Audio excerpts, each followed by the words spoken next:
Bonsoir à vous, quel plaisir de vous retrouver. Nouveau numéro d'Enquête de vérité. Merci, grand merci pour votre fidélité. Tous nos journalistes travaillent depuis des semaines aux enquêtes que vous allez découvrir ce soir. Des enquêtes à la demande de personnes qui veulent retrouver des personnes disparues ou parfois inconnues. Des enquêtes qui sont longues, difficiles, parfois même périlleuses lorsqu'il s'agit d'infiltrer des mondes très fermés comme ceux des sectes.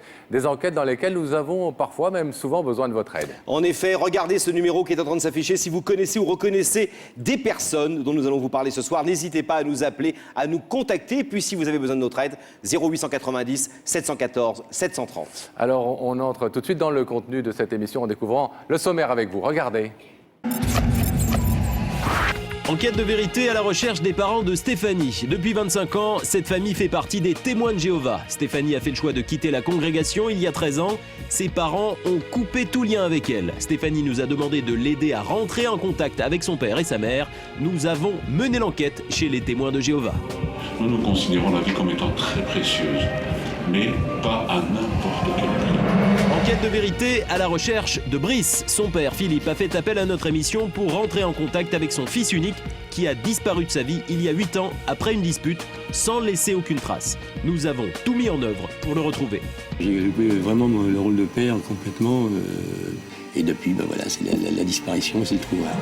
Enquête de vérité à la recherche de Simina. Sa fille de 22 ans, Sophie, n'a plus aucune nouvelle d'elle depuis 4 ans. Cette maman en détresse sociale a disparu du jour au lendemain. Aujourd'hui, Simina serait SDF. Sonia, notre journaliste, a tenté de l'identifier au milieu des 15 000 sans-abri de la capitale.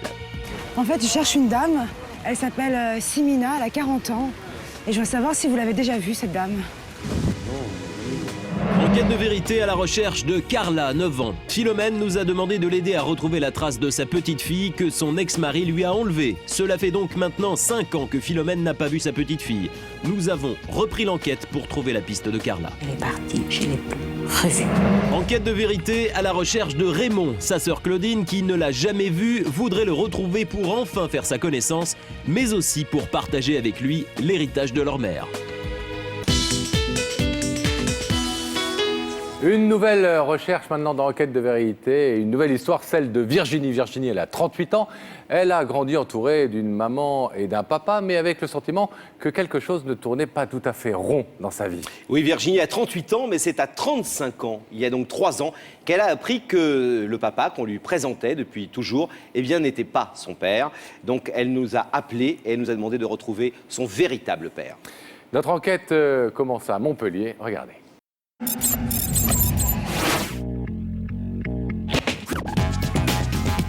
La mission de notre journaliste Sandrine, retrouver Danny, le père de Virginie.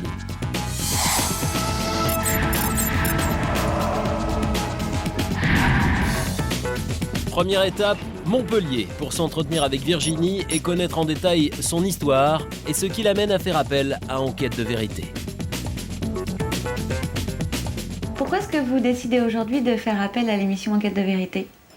En fait, je connais pas mon père biologique. J'ai été élevée par mon beau-père. Maintenant, je sais que c'est mon beau-père, mais j'ai toujours pensé que c'était mon père, en fait. Je comprenais pas pourquoi j'avais été chez une nourrice jusqu'à l'âge de 3-4 ans, pourquoi mes parents m'avaient pas élevée jusqu'à cet âge-là. Enfin, je posais beaucoup de questions quand j'étais petite à la famille. Finalement, vous l'avez connu ?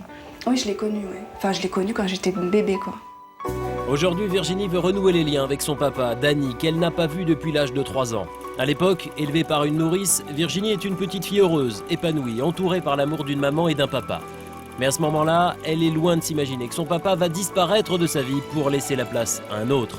Cet autre, c'est le nouveau mari de sa maman, un homme dont elle pensait être la fille légitime il y a 4 ans encore. Est-ce que je peux vous demander comment elles avaient rencontré son papa et dans quelles circonstances ?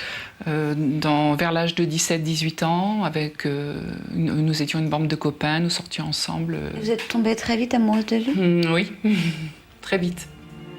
Et votre histoire a duré combien de temps? Ça a duré quelques mois, et puis bon, après j'étais enceinte de Virginie, et quand Virginie est née, c'était une période difficile, il y a eu d'énormes problèmes. Et sa mère s'occupait un peu de nous, c'est elle qui avait trouvé la nourrice, parce que moi je travaillais à Paris à l'époque. On s'est vus encore pendant, disons, 1 année ou 2.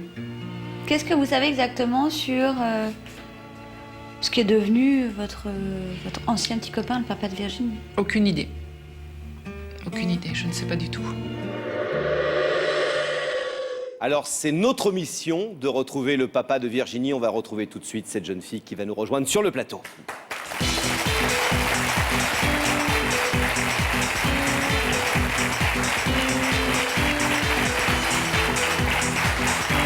Bonsoir Virginie. Asseyez-vous.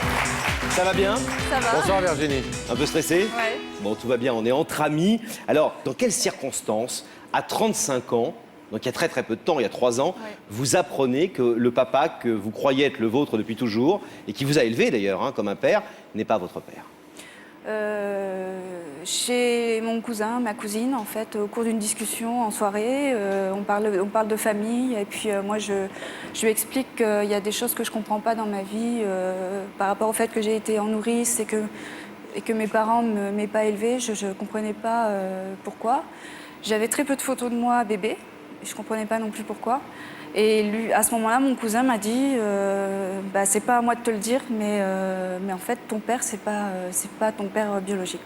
Et là, une info incroyable, non? Incroyable, mais en fait, comme si je l'avais toujours su, quoi. Comme si c'était une évidence? Ouais. Pourquoi est-ce que votre mère vous a menti, selon vous? Est-ce qu'elle vous a... Elle est là, Aliette, alors on l'a vu dans le reportage. Bonsoir, Aliette. Elle est... Bonsoir, madame. Elle est au premier rang, donc elle va pouvoir répondre, elle aussi, à cette... Et puis elle vous soutient dans cette démarche ce soir. Oui. Pourquoi est-ce qu'elle vous a menti? Le mot mensonge est peut-être un peu fort, mais en tout cas, pourquoi est-ce qu'elle vous a caché la vérité? Moi, je sais pas, mais d'après ce que ma mère m'a dit, c'est mon père actuel, mon père d'adoption, quoi, qui ne souhaitait pas trop qu'on me le dise. C'est ça, Aliette, la vérité? C'est ça. On ment parce que quelque part, le mensonge s'est installé au départ et qu'on n'ose pas revenir en arrière et que... C'est quoi difficile de l'explication? revenir en arrière après. Plusieurs fois, je voulais qu'on le lui dise, mais puisque quand je l'ai connu, il l'a reconnu, il lui a donné son nom, donc j'aurais préféré qu'on soit tous les trois pour en parler. Et puis après, la vie fait qu'on vit sur ce non-dit. La vie reprend ses droits. Voilà. Et on oublie un peu. Et après, on se dit, c'est de plus en plus difficile de le dire. Vous êtes très ému ce soir, Aliette. Pourtant, c'est la démarche de Virginie. Alors, assez logiquement, c'est dans cette région, à Breteuil, dans l'Oise, là où Aliette et Dany, le père et la mère de Virginie, ont vécu leur histoire d'amour, que nous nous sommes orientés. C'est la deuxième étape de l'enquête. Regardez. Pour Sandrine, c'est le début de l'enquête. L'affaire n'est pas simple. Cela fait 34 ans que Dany a disparu. À l'époque, il habitait Breteuil, dans l'Oise. Première chose à faire, recenser tous les homonymes de la région afin de trouver une personne qui pourrait avoir un lien de parenté avec Dany. Je cherche un monsieur qui s'appelle Dany Ah non. et qui aurait habité Breteuil. Ah non, alors là, vous êtes en Gironde. D'accord, mais c'est pas quelqu'un de votre famille, un cousin, non? Non, ça me dit rien. Ça vous dit rien du tout? Non, je suis désolée. Ok, merci beaucoup. Au revoir. L'enquête est au point mort. Sandrine prend alors rendez-vous avec le maire de Breteuil pour récupérer des informations.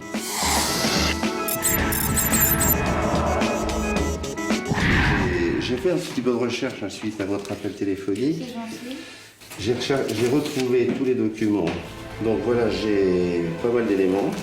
Il s'est marié avec Josette, Yvonne, Juliette. Le dernier élément que j'ai au niveau de l'état civil ici à Breteuil, le 14 janvier 2003, a été inscrit qu'il est divorcé et qu'il était à Blois dans le Loir-et-Cher. Dany aurait donc habité à Blois. Mais avant de s'y rendre, Sandrine veut d'abord retrouver la nourrice de Virginie pour recueillir plus de renseignements. Malheureusement, cette femme si importante pour notre enquête est décédée. Notre journaliste contacte alors la fille de la nourrice. Elle s'appelle Laurence et se souvient parfaitement de Virginie.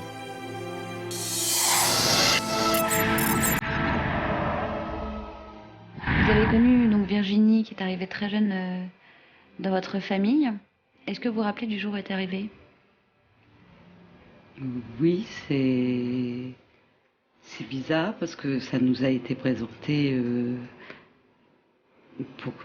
pour rendre service à Aliette et à son père à l'époque, parce que Aliette travaillait sur Paris et puis son père était sur Breteuil.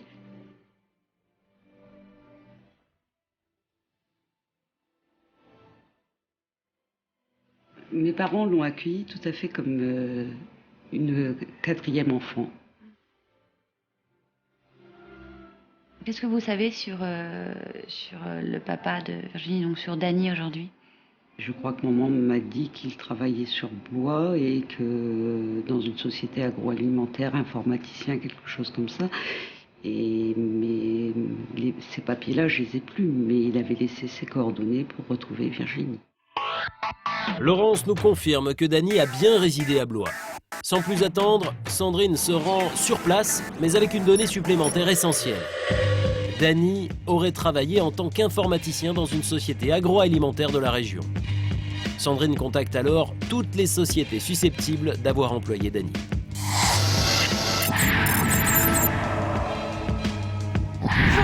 Bonjour. Je suis désolée de faire éruption dans votre bureau, mais je cherche un monsieur qui s'appelle Daniel, qui aurait travaillé ici et qui travaille peut-être toujours ici d'ailleurs. Je dois savoir si vous le connaîtriez. Non, moi ça me dit rien. Ça me dit vaguement quelque chose, mais ce monsieur-là, je sais pas Vous voyez plus du tout. Eh oui, Daniel. Oui, effectivement, j'ai connu. Oui, ça me dit quelque chose. Il me semble qu'il a pris un commerce de maison de la presse, cet homme-là. Où ça? À Onzain. Onzain, c'est un petit village qui est à une douzaine de kilomètres de Blois. Mais il me semble qu'il a dû revendre ce commerce. Il faut enquêter à Onzain. Quelqu'un se souvient peut-être de lui. Danny a retenu la maison de la presse de Onzain. Il faut à tout prix entrer en contact avec le propriétaire qui est peut-être le successeur de Danny. Bonjour. Je viens vous voir parce que je cherche un monsieur qui aurait tenu en fait la maison de la presse il y a une dizaine d'années. Il s'appellerait monsieur Daniel. Il y a une dizaine d'années? Ouais. Est-ce que vous avez connu monsieur... Oui, je l'ai connu. Oui. Son épouse à l'époque était institutrice à l'école de Voici. Lui, je ne sais plus ce qu'il est devenu. Merci beaucoup, monsieur. Au revoir. Impossible de joindre l'ex-femme de Danny. Sandrine reprend l'enquête auprès des commerçants. Peut-être que vous pouvez me renseigner.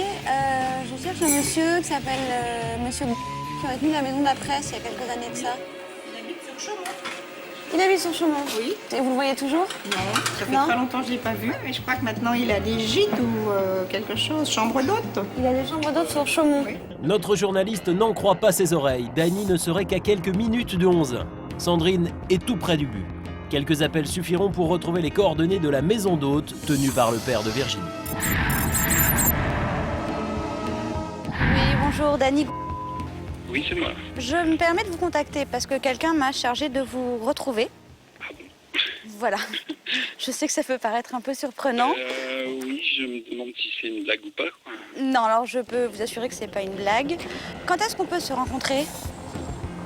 Je sais pas, moi je suis relativement libre parce que j'ai des chambres d'hôtes, donc je ne vois pas en fait. D'accord. Est-ce que si je viens vous voir d'ici une petite heure, parce que pour tout vous avouer, je suis pas très loin de chez vous, ça vous pose un problème? Non. Non?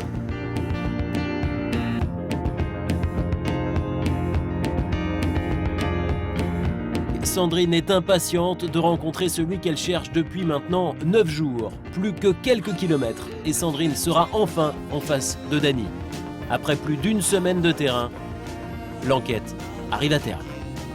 Virginie, voilà le visage de votre père que vous nous avez demandé de retrouver et que nous avons retrouvé après un peu moins de 10 jours d'enquête de Sandrine. Voilà à quoi il ressemble, vous ne l'avez jamais vu? Non. Qu'est-ce que vous ressentez dans le visage de cet homme qui est votre papa? C'est trop, je sais pas. Aliette, juste une question, madame. Est-ce que il ressemble au jeune homme dont vous avez été amoureuse il y a très longtemps? Vous allez me dire qu'il a vieilli, mais on a tous vieilli. Mais oui. Est-ce que c'est bien lui? C'est bien lui. Et je retrouve la photo de gauche, c'est le jeune homme que j'ai connu quand j'avais 19 ans. Il vous ressemble, hein? Oui. Je sais pas, je ne me rends pas compte. Tout le monde dit qu'elle me ressemble, mais moi je sais qu'elle lui ressemble à lui. Alors Virginie, il est resté à Sandrine à vérifier d'abord qu'il s'agissait vraiment de Danny au moment où elle l'a rencontré et puis à lui annoncer de quoi il s'agissait, qui était à sa recherche, en l'occurrence vous, sa fille biologique. Regardez la réaction de Dany. Bon, si je suis venue aujourd'hui à votre rencontre, c'est parce que quelqu'un m'a chargé de vous retrouver. On va d'abord vérifier qu'il s'agit bien de vous. Vous êtes Daniel. C'est moi. Vous avez vécu à Breteuil, dans l'Oise. Oui. Et vous avez épousé une femme qui s'appelle Mademoiselle Josette. Voilà. D'accord. Donc la personne qui m'a chargé de vous retrouver aujourd'hui, il s'agit d'une femme. Et il s'agit de votre fille, Virginie. Je m'en doutais.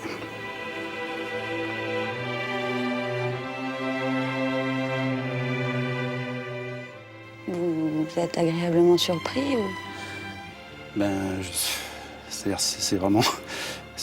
En fait, j'étais surpris la première fois quand vous m'avez téléphoné parce qu'après, je me suis demandé qui ça pouvait bien être. Et puis, j'ai quand même tout de suite pensé à ça.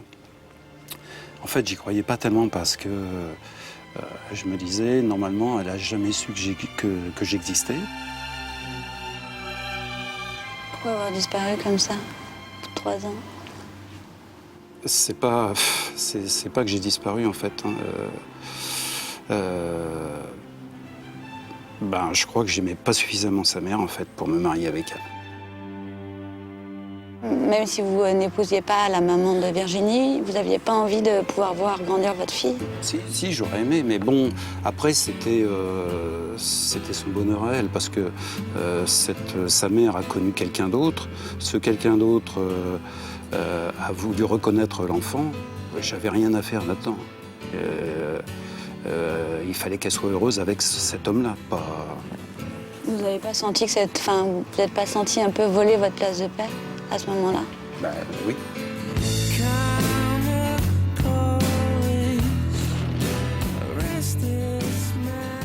Voilà un homme qui a l'air clair dans sa tête, en tout cas, et qui dit les choses de manière simple. J'étais pas assez amoureux, jeune homme que j'étais, de sa maman, et puis j'ai voulu après me retirer pour lui laisser vivre sa vie, la rendre heureuse avec un autre papa que moi. Mais à la fois, il avait cette espèce de sentiment que c'était bien vous qui le cherchiez. Est-ce que vous êtes prête à l'accueillir sur ce plateau? Oui. Il est là ce soir. Et si vous le souhaitez, dès que vous y serez, eh bien, la porte s'ouvrira et votre père arrivera. On y va? Ouais. Allez, Virginie.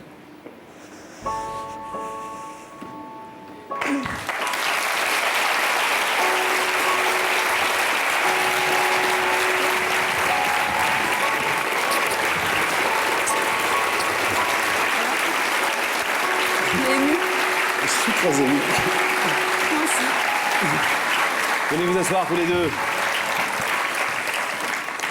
Voilà, mission Bonsoir, accomplie. Dany. Bonsoir, Dany. On vous a retrouvés après 38 ans, un peu moins 35, évidemment, 35 ans de séparation. Et aujourd'hui, un père retrouve sa fille. Alors, j'imagine que ça doit être beaucoup de sentiments. On a vu dans les yeux de Virginie ce qu'elle ressentait pendant tout le long de l'enquête et du reportage, etc. Qu'est-ce que vous ressentez ce soir? C'est un jour particulier dans votre vie. Moi, je suis vraiment très ému parce que, d'une part, je ne pensais jamais la revoir. J'ai essayé d'avoir des nouvelles d'elle. Je savais que je ne pouvais pas intervenir dans sa vie, mais j'ai essayé d'avoir des nouvelles. Il n'y a même pas très longtemps, il y a quelques mois, j'ai un ami qui habite le même pays où habitait sa mère. Et je lui ai demandé, je parlais de ça. Je lui ai dit, tu peux pas essayer de voir si elle a encore de la famille, et voir ce qu'elle fait, tout ça. Et qu'est-ce qu'on vous a répondu? Il m'a dit qu'il allait essayer, mais pas de nouvelles. J'ai pas de nouvelles. Vous saviez que Virginie ignorait votre existence? Ah oui, oui. Ça, vous le saviez? Je le savais, oui, oui. Parce que, en fait... Elle y était là, vous l'avez peut-être reconnue, elle est au premier rang. Non, je ne l'ai pas reconnue. La maman... Par contre, vous êtes les deux parents de cette jeune fille, quand même, tous les deux. Hein. Ouais. Par contre, quand je la vois, là, je revois sa mère quand elle était jeune. Oui. Vous avez refait votre vie, Dany, oui, j'imagine? Oui. Oui, j'ai des enfants. J'ai 3 enfants. Et vous avez préparé votre famille à ce qui est comme ça une fille qui est votre aînée, hein, oui, non, mais qui est votre grande fille. Mes enfants, ils sont enchantés de la connaître. Hein. Ils sont ravis. Hein. Pas facile de retrouver tout d'un coup un père tombé du ciel comme ça et de de reconstruire quelque chose. Qu'est-ce que vous espérez de cette relation aujourd'hui? Pour pouvoir apprendre un peu à se connaître, parce qu'on ne se connaît pas du tout. Moi, voilà, savoir quelle avait été sa vie pendant tout ce temps, qu'il sache ce que moi, comment j'ai vécu jusqu'à maintenant. Enfin, et puis peut-être évoquer des souvenirs aussi que moi j'ai pas. Est-ce que tu as des souvenirs de quand tu étais toute petite? Non. Non, aucun souvenir. C'est du bonheur alors aujourd'hui? Je suis très content. Oui, je suis très content. Je suis très content. Aliette, contente de le retrouver quand même? Oui. Bon, elle ne doit pas me reconnaître quand même. Oh si. Si. Merci en tout cas à vous deux, plein de bonheur, plein de bonnes choses malgré Merci tout. vous, Il reste oui. plein de moments dans la vie à vivre ensemble. Voilà, donc c'est bien que vous vous soyez retrouvés ce soir et qu'on ait apporté notre petite pierre à l'édifice. Une grosse pierre. Merci. On reste en contact. On va parler maintenant d'une histoire à la fois complexe et sensible puisqu'elle se situe dans l'univers très particulier des témoins de Jéhovah. Stéphanie a grandi au sein de ce mouvement de l'âge de 6 ans jusqu'à ses 18 ans avant de s'en éloigner. Il y a quelques semaines, elle nous a appelé à l'aide pour nous demander de l'aider à entrer en contact à nouveau avec ses parents. Vous l'aurez compris, ses parents justement sont eux-mêmes témoins de Jéhovah et ils ont décidé de ne plus communiquer avec Stéphanie depuis qu'elle a décidé, elle, de quitter le mouvement. C'est à Menton, dans les Alpes-Maritimes, que se déroule la première étape de notre enquête. C'est là que nous avons rencontré Stéphanie. Première étape de notre enquête, notre journaliste, dont nous préserverons l'anonymat pour des raisons de sécurité, se rend dans le sud de la France pour rencontrer Stéphanie, une jeune femme qui a passé 12 ans de sa vie dans une famille de témoins de Jéhovah. Après avoir grandi en Belgique, elle vit aujourd'hui sur la Côte d'Azur avec son mari et sa petite fille. Devenir maman a été un déclic pour cette jeune femme de 31 ans. À l'âge de 18 ans, Stéphanie a quitté le mouvement des témoins de Jéhovah dans lequel elle avait passé toute son enfance, une décision qui a causé une rupture douloureuse avec ses parents. Aujourd'hui, elle fait appel à notre équipe pour renouer le contact. Bonjour, on fait déjà une TF.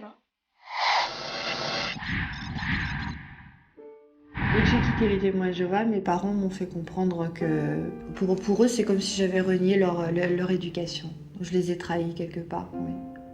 Vous avez des frères et sœurs? J'ai un frère et une sœur. Ils ont dit, tu comprends, tu sais le fonctionnement de la congrégation, donc on en reste là. Le choix de Stéphanie lui a coûté cher. Elle n'a aujourd'hui plus aucun contact avec ses parents qui n'ont pas vu grandir leur petite fille. Ça fait déjà plusieurs années que je veux vraiment reprendre contact avec eux.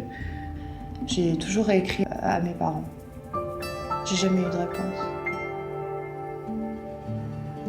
Pour moi, une mère, c'est important.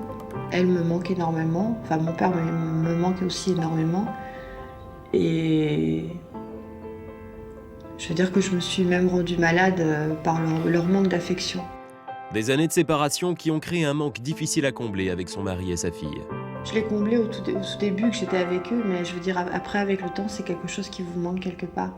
Il me manque des repères, donc tant que j'aurai pas ces choses-là, je vivrai pas normalement. D'après vous, comment vont-ils prendre votre démarche? Je sais pas, en tout cas, du point de vue de mon père et de ma mère, je sais que ce sera totalement différent. Sa condition à elle, c'était au départ, enfin il y a quelques années, c'était si je retournais chez les témoins de Jéhovah, ça rentrerait dans l'ordre. Et comme je ne le suis pas à ce jour, hein, je ne le suis plus, donc je sais que je ne suis pas la bienvenue chez eux, quoi. Cela fait plus de 10 ans que Stéphanie n'est plus témoin de Jéhovah. Et pourtant, elle est toujours hantée par les prédictions de l'Apocalypse. Ils disent que le monde tourne mal, tout va mal aujourd'hui, mais que dans quelques temps, ça va être la fin. Pour les bonnes personnes, il y aura le paradis, et pour les autres, ce sera la fin du monde, et ce sera la mort pour les autres, quoi. Il y a un petit ultimatum quelque part, c'est qu'il ne faut pas perdre de temps parce que ça va se passer bientôt, il va y avoir quelque chose, donc il faut vraiment que vous fassiez quelque chose. Vous y avez cru, ça, vous? J'y ai cru pendant longtemps, et même après que je les ai quittés, les témoins de Jéhovah, j'ai toujours eu peur. J'ai toujours eu peur du lendemain. Je me suis toujours dit, un jour je vais pas me réveiller, ou un jour il va se passer quelque chose. Un jour, ou alors quand je voyais à la télé qu'il se passait des tornades ou des choses comme ça, je me disais, ça y est, c'est la fin du monde qui approche. On va recevoir sur le plateau tout de suite Stéphanie, mesdames et messieurs.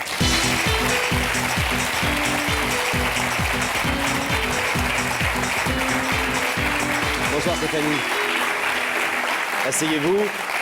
Nous sommes également avec Madame Charline Delporte, qui est présidente pour le nord de la France d'une association qui lutte régulièrement contre les sectes. Et nous tous, journalistes, on la connaît bien. Cette association, elle s'appelle l'ADEFI, l'Association pour la défense de la famille et de l'individu. Vous connaissez en plus très très bien le mouvement dont on parle maintenant. Donc vous allez pouvoir nous éclairer ce soir sur ce mouvement et nous dire un peu comment ça se passe là-bas. Quel a été le déclic, Stéphanie, pour que vous ouvriez les yeux après de longues années passées dans une communauté assez fermée? On va le voir tout à l'heure avec un reportage qui lui est consacré. C'est la souffrance pendant mon adolescence qui a fait que j'ai décidé d'arrêter de mener ma vie normalement comme... La souffrance, ça veut dire quoi exactement? Une souffrance, c'est la souffrance, c'est une loi dictée à faire du matin au soir, chaque jour, chaque semaine, chaque jour de la semaine. Par exemple? C'est trois réunions par semaine, c'est prêcher la bonne nouvelle, c'est-à-dire faire du porte-à-porte 2 à 3 fois par semaine. Ça commence à quel âge? J'ai commencé à l'âge de mes 6 ans. À 6 ans. Fervent adepte au point même que vous vous êtes marié. Vous avez rencontré un garçon et vous avez vécu avec lui qui était lui-même témoin de Jéhovah. Oui. C'est ça? En fait, c'est un peu, je vais dire, entre guillemets, les parents qui vous choisissent le mari idéal, en fait. C'est ce qui s'est passé pour mon cas. J'avais 17 ans et demi. J'avais terminé l'école. J'avais plus le droit d'aller à l'école. Je devais aller travailler. C'était une obligation. Je devais aller travailler pour amener le salaire à la maison. Et puis, à 18 ans, donc moi, j'ai pris la décision de me marier plus pour avoir ma liberté qu'autre chose. La naissance de votre fille, ça a été un révélateur aussi? Vous vouliez pas qu'elle grandisse? À la naissance de ma fille, c'était un déclic, en fait. Je me suis dit que tout ce que j'ai vécu quand j'étais adolescente, je ne voulais pas les faire vivre à ma fille. En plus, il y a les fêtes, Noël, la nouvelle année. Oui, que vous ne fêtez pas. Oui, et puis pas de transfusion sanguine, etc. On va en parler dans quelques instants parce qu'on aura un sujet qui présentera ce mouvement. Un mouvement que vous connaissez bien, vous, Charlie Delporte. Vous luttez beaucoup contre ce mouvement. Il est très présent dans le Nord, d'ailleurs. C'est vrai, mais je ne vais pas faire ici la publicité de cette secte. C'est pas un mouvement pour moi, ça n'est pas une organisation, ça n'est pas une communauté. En effet, ce que dit Stéphanie, et c'est très important ce que dit Stéphanie, c'est-à-dire qu'elle n'a eu aucune joie de vivre. La joie de vivre qu'un enfant a le droit d'avoir. Parce que dans cette secte, eh bien, le monde est divisé en deux. Il y a d'un côté les témoins de Jéhovah qui, eux seuls, resteront sur cette terre qui deviendra un paradis. Et je vous le signale à tous, c'est pour très bientôt, ils viennent de faire ici une nouvelle... c'est la fin du monde très bientôt. Et de l'autre côté, il restera nous. Et naturellement, cela, ça va être du fumier sur la surface de la terre. On va être complètement démoli le jour où il y aura ce Jéhovah ou ce bon Dieu très sélectif qui viendra faire cette grande bataille d'Armageddon. Alors ne perdons pas le fil de notre émission, qui n'est pas de faire le procès de tel ou tel mouvement, fut-il classé comme mouvement à dérive sectaire par les organismes chargés de veiller à ça dans notre pays, mais d'essayer de comprendre pourquoi Stéphanie, parce qu'elle a quitté ce mouvement et du coup a rompu tout contact avec ses parents qui ne veulent plus entendre parler d'elle. Alors on a essayé de faire une présentation pour que vous connaissiez mieux ce mouvement. Regardez les témoins de Jéhovah, comment ça fonctionne.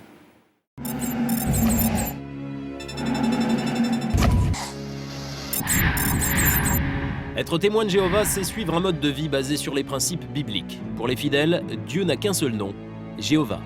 Nous prions pour que vous conserviez, augmentiez votre foi et que jamais vous ne vous sépariez de notre Dieu merveilleux Jéhovah.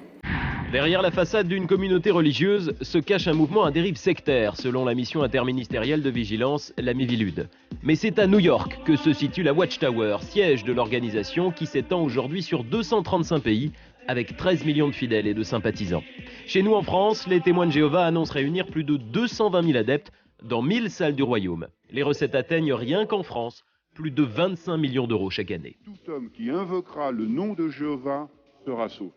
Aujourd'hui, les témoins de Jéhovah réclament le statut d'association cultuelle. Néanmoins, ils sont répertoriés parmi les mouvements à dérive sectaire les plus influents en France.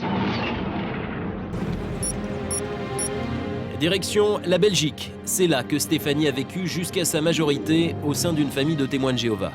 Son père et sa mère font partie depuis 25 ans de ce mouvement où la famille passe souvent au second plan, derrière la communauté.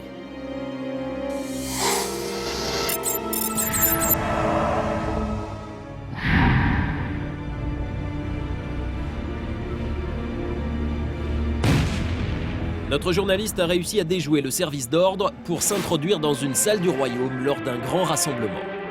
L'entrée est réservée aux témoins de Jéhovah. Parmi les centaines de fidèles, notre journaliste espère apercevoir les parents de Stéphanie. Nous voulons, en tant que ministre de Dieu, suivre le même exemple que Jésus-Christ. Plus que des sermons, ici ce sont des règles de vie qui sont dictées aux fidèles. Nul ne doit y déroger, sous peine d'être exclu. Des règles très strictes. Chez les témoins de Jéhovah, pas de relations sexuelles avant le mariage, ni relations homosexuelles. Ils ne fêtent ni Noël, ni les anniversaires, ils ne prennent aucune position politique. Le tabac est proscrit au même titre que les transfusions sanguines, auxquelles un témoin se refusera quel que soit son état. Mais impossible pour notre équipe de trouver les parents de Stéphanie parmi cette foule de fidèles. L'enquête continue. C'est en caméra cachée que notre équipe a frappé aux portes du siège national de l'organisation, lieu de vie communautaire des principaux dirigeants. Notre journaliste se fait passer pour une jeune femme qui s'interroge sur l'organisation et en caméra cachée, elle rencontre 2 hauts responsables qui tentent de la convaincre.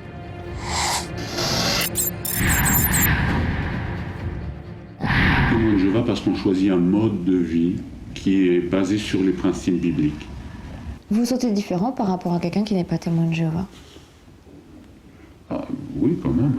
Pour découvrir l'envers du décor, nous avons rencontré Alain, un ancien témoin de Jéhovah. Comme Stéphanie, il a décidé un jour de rompre avec l'organisation. Aujourd'hui, c'est à visage découvert qu'Alain dénonce les dérives sectaires du mouvement, telles qu'il les a analysées. Un adepte des témoins de Jéhovah travaille en permanence pour son mouvement, de façon volontaire, avec le sentiment de liberté, mais il passe son temps à s'auto-persuader qu'il est dans un ordre juste, qu'il est dans quelque chose de tout à fait vrai, de beau. Parmi les activités des témoins, le porte-à-porte pour recruter de nouveaux fidèles. Un recrutement qui ne se ferait pas toujours par hasard. D'après notre enquête, c'est notamment en lisant les avis de décès, en se rendant dans les hôpitaux, que les témoins chercheraient des personnes à convaincre. J'ai pris conscience que c'était en quelque sorte un Dieu drapé dans l'amour et la vertu qui me mettait le flingue sur la tempe et qui me disait « tu fais ce que tu veux, mais ne va pas lire ce qui n'est pas autorisé. Ne va pas discuter avec les personnes trop longtemps ou lier trop de liens avec ces personnes parce que c'est du danger, parce que tu t'exposes et faisant cela, tu es coupable. » Devenir témoin, c'est être baptisé. Par une immersion totale dans l'eau, le nouveau disciple symbolise l'offrande de sa personne à Dieu. Une fois ce baptême effectué, il devra vouer sa vie à Jéhovah. Est-ce que vous avez eu la curiosité de lire d'autres lectures que celles des témoins? Est-ce que vous avez eu la possibilité de vous ouvrir au reste du monde pour faire votre choix à 16 ans? Je pense que je n'ai pas fait le tour de l'ensemble des philosophies du monde, parce que sinon je serais toujours aujourd'hui en train de me dire « mais qu'est-ce que je vais faire de ma vie ?» Je pense que j'ai quand même bien réfléchi à la question. Les principales lectures des témoins de Jéhovah sont les périodiques et ouvrages édités et publiés par l'organisation. D'anciens adeptes soutiennent la thèse selon laquelle ces illustrations cacheraient des images subliminales, comme ici, dans la chevelure du Christ, l'image de Satan.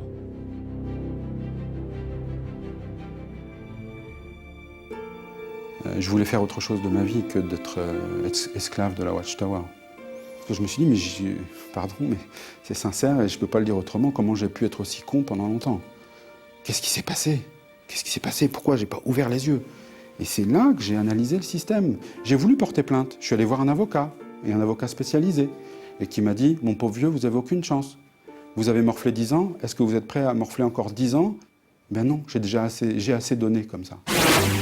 Alain, aujourd'hui, a reconstruit sa vie. Nous avons rencontré Thérèse et Guillaume, des parents qui acceptent eux aussi de témoigner à visage découvert. Leur fils, Guy, témoin de Jéhovah, est décédé à l'âge de 34 ans des suites d'une hémorragie. On l'a vu, les témoins de Jéhovah refusent la transfusion sanguine, un choix qui a coûté la vie à Guy.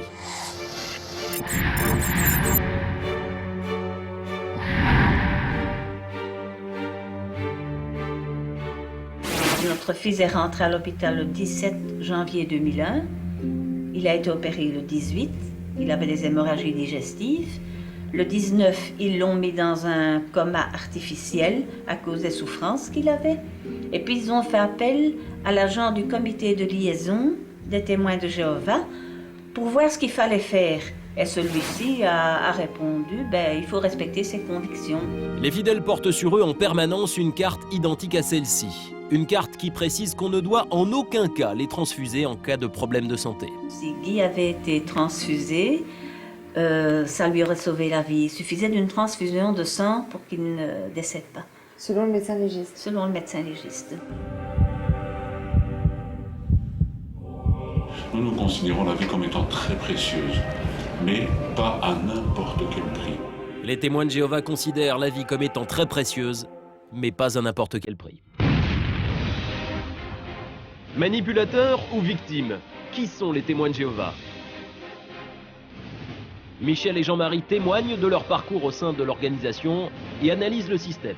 Pendant plus de 20 ans, ils ont prêché avec leur enfant la bonne parole, tout comme les parents de Stéphanie.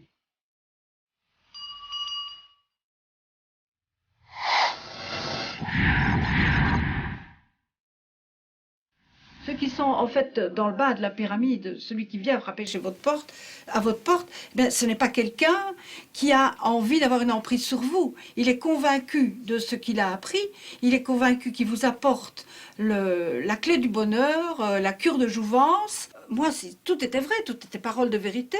Et comme on me donnait la chance et l'opportunité de revoir mon père qui venait de mourir, mon père qui avait un handicap à une main, on m'a dit ton père reviendra, il aura ses 2 mains.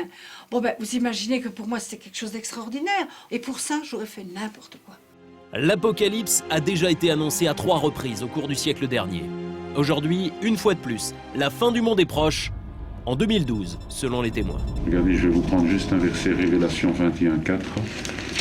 La fin de l'Apocalypse dit « Et il essuiera toute larme de leurs yeux, la mort ne sera plus, ni deuil, ni cri, ni douleur ne seront plus, les choses anciennes ont disparu. » Mais c'est sans leur enfant que Michel et Jean-Marie ont quitté les témoins. Leur fille, comme les parents de Stéphanie, ne souhaitent pas depuis lors garder le contact. Je ne saurais pas faire le deuil d'un enfant qui est vivant, que je sais que je pourrais voir, mais que je ne peux pas voir, qui me dit « sors de ma vie ».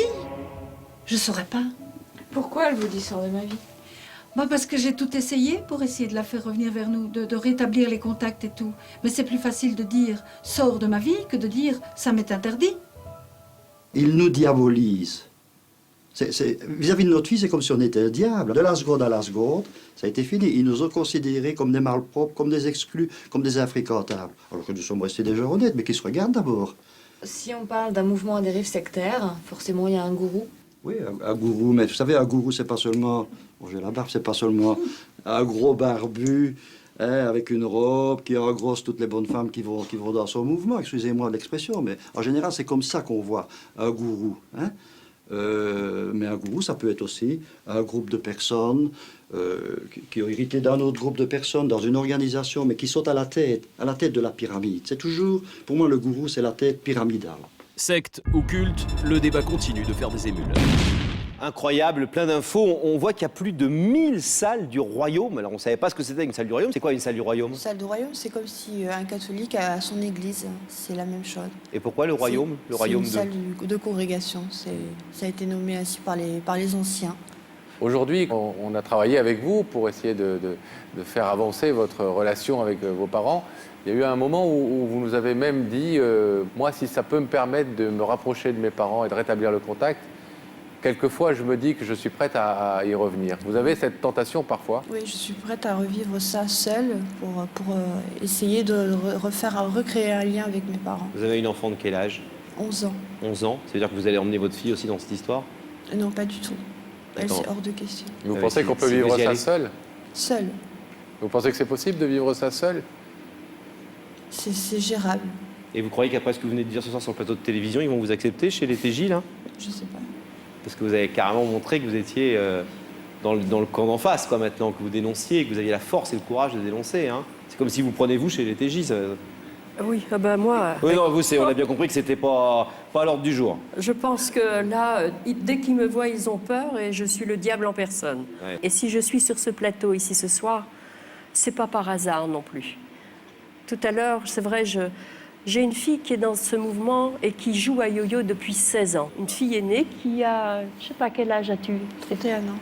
Ma fille a 36 ans. Ce qui est drôle, Charles, je vous coupe juste 2 secondes. Tout à l'heure, je vous ai dit, est-ce qu'on peut parler de ça? Vous m'avez dit non, je préfère pas. Et tout d'un coup, j'ai besoin de le dire parce que je pense que c'est important. C'est aussi de la prévention.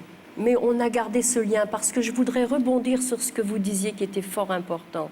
Mais si vous y retournez, Stéphanie, bien sûr que Stéphanie est prête à faire même plus de compromis, mais même pas de compromis. On fait des compromis avec ses enfants, mais dans la secte, t'as pas le droit.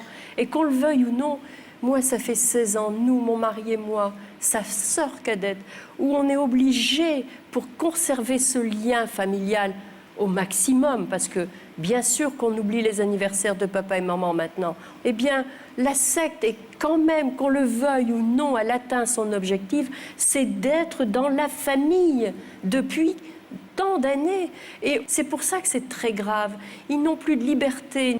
Mais encore, on va encore y aller parce que on aimerait voir un être cher. Et que tout simplement, Stéphanie... Et comment elle fait excusez-moi, juste puis vous en parler, comment elle fait votre fille à gérer le fait qu'elle ait une maman qui soit aussi combative contre le truc auquel elle croit le plus? Ça doit être impossible. Parce Alors, eh bien, je l'ai vue il n'y a pas bien longtemps. C'est vrai qu'il y a longtemps que je ne l'avais pas vue. L'année passée, je l'ai vue 6 heures. Cette année, je l'ai vue 3 jours. C'est quand même un peu plus. C'est vrai qu'elle a un mari dans la secte depuis tout petit, un peu comme Stéphanie. Et elle a les beaux-parents dans la secte. Eh bien, on essaye de se trouver des moments et on essaye de ne pas parler de sujets qui fâchent. On a retrouvé une complicité de mère à fille et de parents. Il y a peut-être de l'amour. Mais il y a ça que Jéhovah n'aura pas. En tout cas, le Jéhovah que je connais. Alors Stéphanie, le but de votre venue dans l'émission, c'était d'essayer de rétablir le contact rompu avec vos parents et de nous demander de vous y aider. Donc on a essayé de faire cette médiation auprès des parents de Stéphanie. À suivre dans quelques instants, enquête de vérité à la recherche des parents de Stéphanie. Nous avons mené l'enquête pour tenter de rétablir le contact avec ces 2 personnes membres de Témoins de Jéhovah. Accepteront-ils de renouer avec leur fille? La réponse dans quelques instants. À cause d'une dispute, cela fait 8 ans que Philippe n'a pas vu son fils Brice. Malgré toutes ses recherches, Philippe n'a pas réussi à retrouver sa trace. Nous avons tout mis en œuvre pour le retrouver. Pour ce père, ce soir est peut-être l'un des plus importants de sa vie. Depuis 4 ans, Simina vit dans la rue et n'a donné aucune nouvelle à sa fille, Sophie. Inquiète, Sophie a fait appel à Enquête de vérité pour la retrouver. Une maman sans domicile fixe, perdue au milieu des 15 000 SDF quelque part dans Paris. Nous avons relevé ce défi pour tenter d'offrir une nouvelle chance à Simina.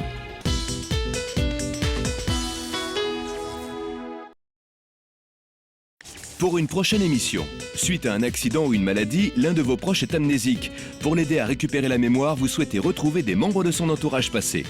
Votre fille souhaitait devenir mannequin, à la suite d'un casting, elle a disparu sans laisser de traces.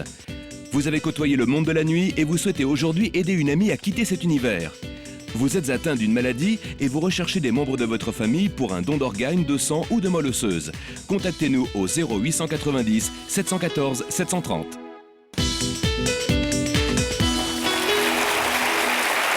Retour sur le plateau d'Enquête de vérité.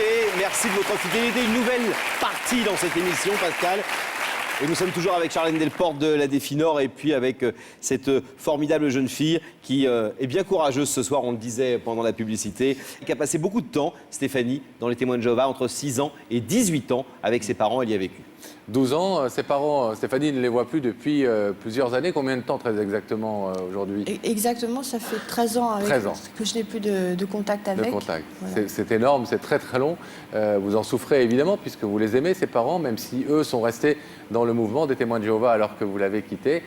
Vous êtes venu nous voir pour essayer de rétablir ce petit lien, d'essayer de créer un petit déclic. On a donc tenté une médiation auprès des parents de Stéphanie. Regardez. Direction la région de Bruxelles. Notre équipe se rend en Wallonie, dans le village où a grandi Stéphanie. D'après elle, sa famille vivrait toujours à la même adresse. Les nombreux courriers qu'elle a fait parvenir à ses parents ne lui ont en effet jamais été retournés. Arrivée devant la maison, le doute s'installe. Rien ne semble indiquer la présence des parents, pas même un nom sur la porte ou sur une boîte aux lettres. Une enquête de voisinage s'impose. Je cherche à trouver votre voisin, vous le connaissez? Ah oui, il est encore ici, je ne sais pas si vous avez déjà sonné? Oui, j'ai sonné, il n'y a personne qui répond. Ils sont peut-être partis. Partis où? Ils sont ignores, moi je ne sais pas où est-ce qu'ils vont. Quelques heures plus tard, notre journaliste décide de retourner frapper à la porte des parents.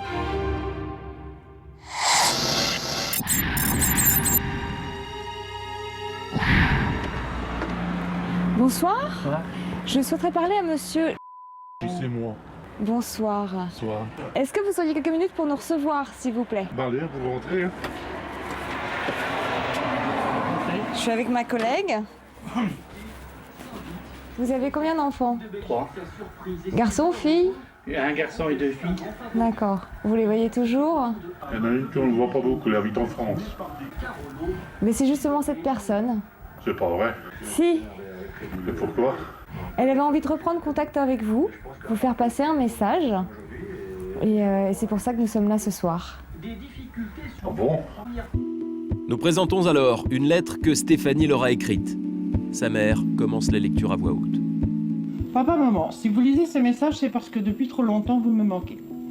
J'ai besoin de vous dans ma vie. Je sais que je n'ai pas toujours été correcte à vos yeux.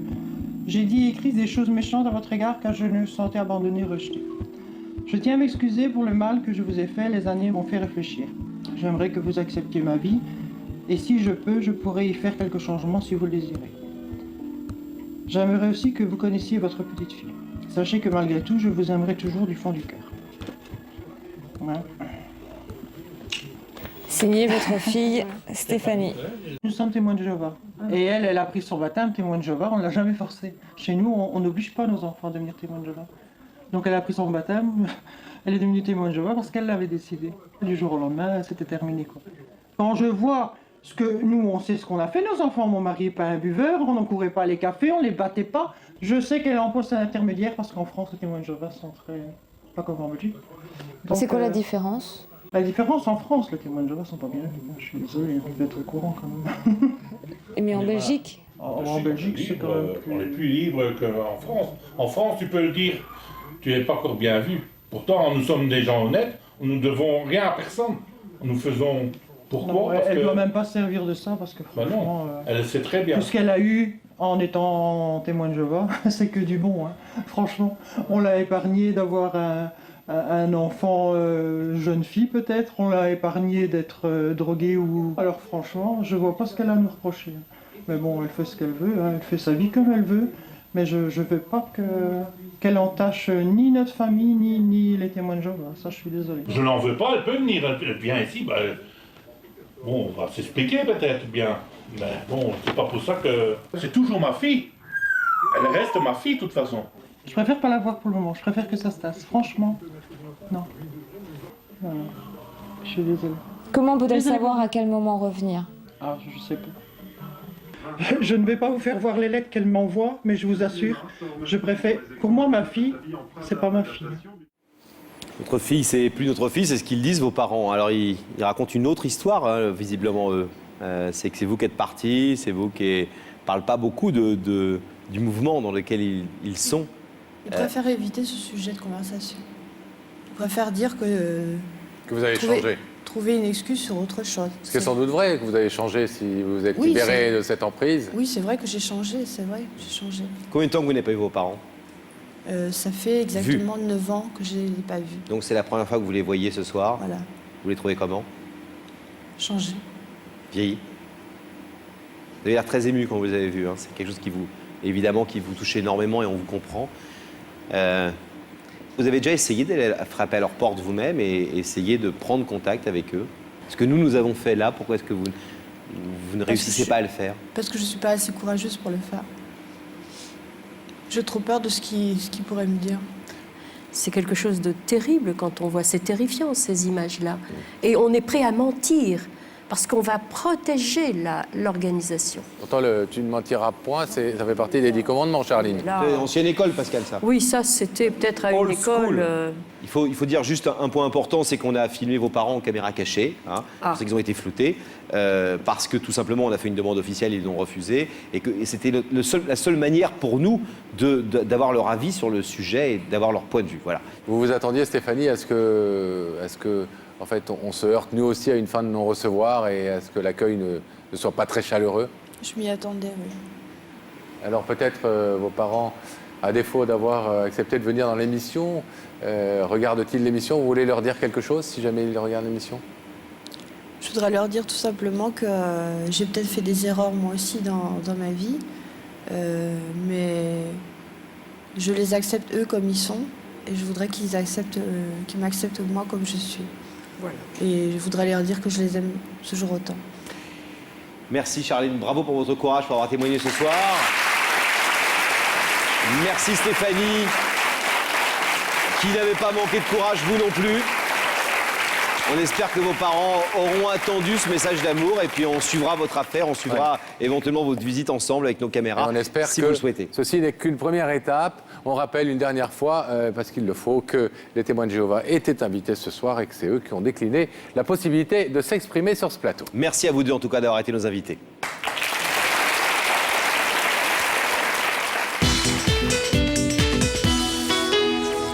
Aidez-moi à retrouver mon fils, c'est l'appel que nous a lancé il y a quelques semaines Philippe, qui est à la recherche de Brice, son fils de 36 ans, qu'il n'a pas vu depuis 1998. Et oui, 8 ans de séparation, 8 ans de disparition. Brice a rompu tous les liens avec son papa suite à une dispute avec sa belle-mère. Alors sans plus tarder, voici les différentes étapes de notre longue enquête, une enquête qui a démarré à Paris avant de se poursuivre en Espagne. Regardez. Point de départ de l'enquête, un rendez-vous entre notre journaliste et Philippe, un papa inquiet qui a contacté notre émission pour retrouver son fils unique dont il n'a plus aucune trace depuis 8 ans. Philippe, Nathalie, vous allez bien? Oui, merci. Notre journaliste va découvrir la détresse d'un père à bout d'espoir. Vous pensez avoir loupé votre rôle de père? Ah oui, complètement. Je pense que j'ai loupé vraiment le rôle de père complètement, parce que bon, j'ai fait peut-être des mauvais choix dans ma vie. Par exemple, quand j'ai connu la deuxième personne, comme après la rupture avec sa mère, 3 ans, il s'est retrouvé avec moi. C'est vrai que ça va pas être facile pour un enfant comme 3 ans de se retrouver avec une autre femme qui n'est pas sa maman. Et à cette époque-là, donc c'est vous qui aviez la garde? C'est moi qui le gardais à l'époque. Pendant combien de temps? Alors je l'ai gardé jusqu'en 78. Et en 78, bon, il y a eu un petit pépin dans ma vie où j'ai fait une bêtise pour une histoire bancaire. Et donc le gosse m'a vu partir par la fenêtre entre le gendarme. Donc Brice avait 8 ans à ce moment-là? 8 ans et demi. Pour un enfant, c'était choquant ça. L'enfance du petit Brice a été particulièrement chaotique, entre un père instable et une maman absente. En l'espace de 18 ans, Philippe n'a vu son fils qu'une seule fois. Est-ce que vous vous souvenez du dernier jour où vous l'avez vu? Oui, le dernier jour que je l'ai vu, c'est il y a à peu près 8 ans de ça. Et puis bon, on était sur cette table, on commençait à déjeuner, et puis il s'est pris de bec comme avec mon épouse, et puis là il est parti en courant, il a tout laissé en plan, et puis moi j'ai couru après, mais j'ai pas pu le rattraper. Et depuis, voilà, c'est la disparition, c'est le trou noir. Et n'ayant pas de coordonnées pour pouvoir rejoindre sa mère ni quoi que ce soit, parce que ne sachant pas où elle est, donc j'avais plus aucun point de repère. Qu'est-ce que vous aimeriez lui dire à votre fils? D'abord je l'aime, et puis qu'en plus, c'est pas parce qu'on a loupé certaines années qu'on ne peut pas comment les continuer. Mais il en reste encore 30 peut-être à faire. Ces 30-là, on pourrait peut-être les faire ensemble, faire le bout de chemin ensemble, et puis de s'aider. C'est pour ça que je vais le retrouver. Lors de cet entretien, Philippe nous confie de précieuses informations. Toutes ses recherches s'arrêtent à une seule et même ville, Prayssac, près de Cahors. L'enquête va donc commencer dans cette petite ville du sud-ouest. Sur place, seule une enquête de proximité pourrait apporter des indices plus précis. Prayssac compte 2500 habitants. Nathalie doit absolument rencontrer la personne qui saura lui en dire plus sur Brice. Aucun résultat.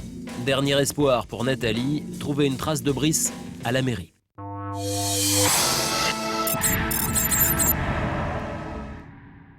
Voilà sa photo. Oui, déjà la photo, il était jeune là. Oui. Ah oui, si c'est celui qui était chez Madame il y a quelques années. Il était très gentil, il était doux même, vous voyez, ce petit garçon. Mais c'est tout ce que je peux... Vous savez pas si elle habite toujours la région, cette dame, cette propriétaire Elle habite aux alentours de Toulouse, oui. Aux alentours de Toulouse. Ah oui. Avec le voisin, on saurait à qui où qu'elle habite. Grâce à l'adjoint au maire, nous obtenons l'ancienne adresse où Brice a habité avec sa maman Valérie. Notre journaliste veut en savoir plus et décide d'aller à la rencontre de leurs anciens voisins. Est-ce que vous connaissez les Cambous, s'il vous plaît? Oui, bonjour. Oui, Cambous, oui, c'est à 2 pas. Juste là, sur la droite? Ouais, si vous voulez, je vous y amène. Oh, génial, merci. Je vous suis, allez. Ouais. Je fais des portes à droite à gauche pour savoir si vous connaissez Brice. Il a été chez madame, c'est tout, je peux pas vous en dire plus. Je sais pas, j'ai pas connu, je sais pas qui c'est, je sais pas quoi il ressemble. Nathalie retrouve l'ancienne maison de Brice. Mais elle trouve porte close. Elle décide donc d'aller voir la voisine la plus proche. Vous avez connu un jeune homme qui s'appelle Brice? Ah non, c'est pas connu. Et mademoiselle Geneviève, ça vous dit quelque chose? Il y a moi, c'est Brice. Ben justement. Elle est plus là. Je ne savais pas où elle est en ce moment. Ah, non, il y a 5 petits ans, il y a 6 ou 7 ans qu'elle est plus là. 6-7 ans qu'elle est partie? 5 ans, oui, qu'elle a 20. Il faut maintenant localiser l'ancienne propriétaire de la maison. Nathalie entame des recherches sur Internet et retrouve sa trace. Je recherche une personne que vous connaissez peut-être, qui s'appelle Brice. Apparemment, vous l'aurez peut-être loué un appartement il y a quelques années. Oui, tout à fait. C'était il y a combien de temps? Il y a 5-6 ans. Hein. J'aurais voulu savoir où il serait parti. Quand il est parti de chez moi avec sa maman, ils sont allés à la région toulousaine. Ils sont allés à Toulouse, je crois. D'accord. Les dernières adresses que j'avais, c'était rue. C'est une information capitale. Notre journaliste se rend immédiatement à Toulouse. Elle dispose d'un nom de rue, mais sans numéro. Il faut resserrer l'étau jusqu'à Brice. Brice, est-ce que ça vous dit quelque chose? Non, je suis très ancienne dans le quartier et vraiment ça ne me dit rien, non. Vous connaissez pas une personne dans le quartier qui s'appelle Brice par hasard? Restaurant, hall d'immeuble, magasin, Nathalie passe le quartier en revue, sans oublier la moindre façade. Bonsoir madame, excusez-moi de vous déranger. Je cherche une personne, il s'agit de Brice. Est-ce que ça vous dit quelque chose? Oui, bien sûr. Vous connaissez Brice? Je connaissais surtout sa maman, oui. Oui. Mais non, il n'habite plus là. Est-ce que vous savez où il serait aujourd'hui? Je peux pas être sûre, mais il était convenu qu'elle monte une entreprise, que sa maman monte une entreprise, hein, sûrement dans le nord-est de l'Espagne, autour de Gérone, peut-être Gérone. En Espagne. La maman de Brice aurait monté une entreprise de produits bio en Espagne. Il faut donc recenser tous les magasins de produits naturels et autres herboristeries de Gérone et ses alentours à la recherche de la maman de Brice. Elle saura sûrement où se trouve son fils. Bonjour. Bonjour, vous êtes le responsable? Oui. Je recherche une personne qui vivrait à Gérone. Elle s'appelle Valérie et elle aurait un commerce ou un atelier de plantes aromatiques et diététiques. Non, je n'en ai pas la moindre idée. Au revoir. Au revoir. Mais l'information reste vague. Notre journaliste ne doit rien laisser au hasard. Elle continue son enquête auprès des commerçants. Valérie, oui, Valérie, ça ne vous dit rien? Non. Un atelier ou autre chose? Rien du tout. L'affaire n'est pas simple, mais Valérie se trouve bien à Gérone. Nathalie la retrouvera-t-elle derrière le comptoir d'une de ses boutiques? Est-ce que vous connaissez une personne qui s'appelle Valérie? Elle est française. Valérie, oui. Vous pouvez me dire où elle se trouve? Je sais qu'elle a un atelier vers Saint-Julia, mais je ne connais pas exactement l'adresse. Mais c'est bien elle. Cette photo a plus de 30 ans. Oui, c'est bien elle. Merci, au revoir. La maman de Brice se trouve à quelques minutes de Gérone. Nathalie obtient le nom de son atelier et lui téléphone immédiatement. Allô? Oui, bonjour Valérie, excusez-moi de vous déranger. Est-ce que vous avez un fils qui s'appelle Brice, s'il vous plaît? Oui, exact. D'accord. Oui. Voilà, je cherche à le joindre. J'aurais voulu savoir si je pouvais obtenir son numéro de téléphone. Hors de question, C'est très important, madame. Je ne sais pas qui vous êtes, je ne sais pas pourquoi. Donc moi, je ne traite pas mon numéro de téléphone, pas le sien comme ça. Quoi. Mais bon, c'est Je suis vraiment désolée. bon, c'est quand même important. Hein. Non. Allô? Allô? Pas question d'abandonner. Notre équipe décide d'aller à la rencontre de Valérie, malgré son refus. Mais quelle va être sa réaction? Valérie? Valérie, on te demande.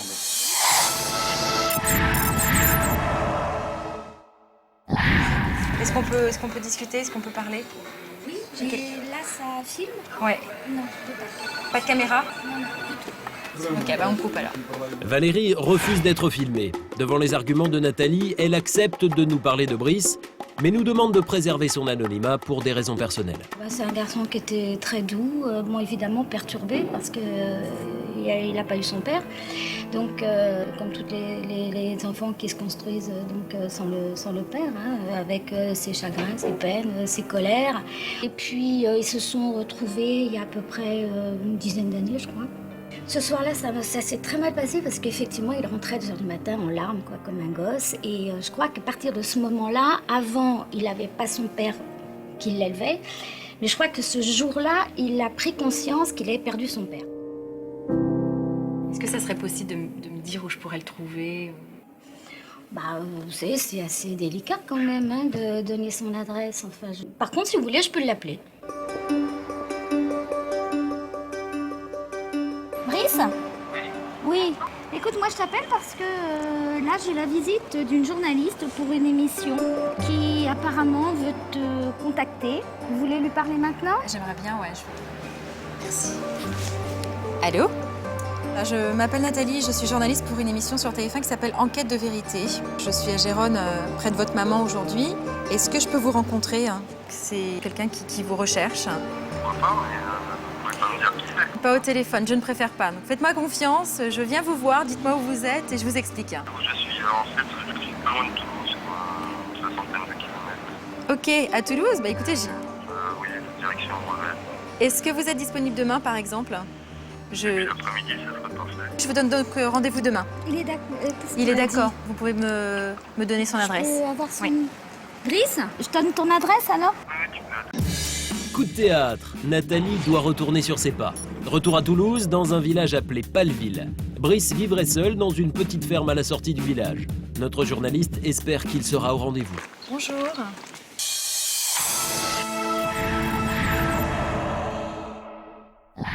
Brice? Oui. Brice? Oui. Bonjour.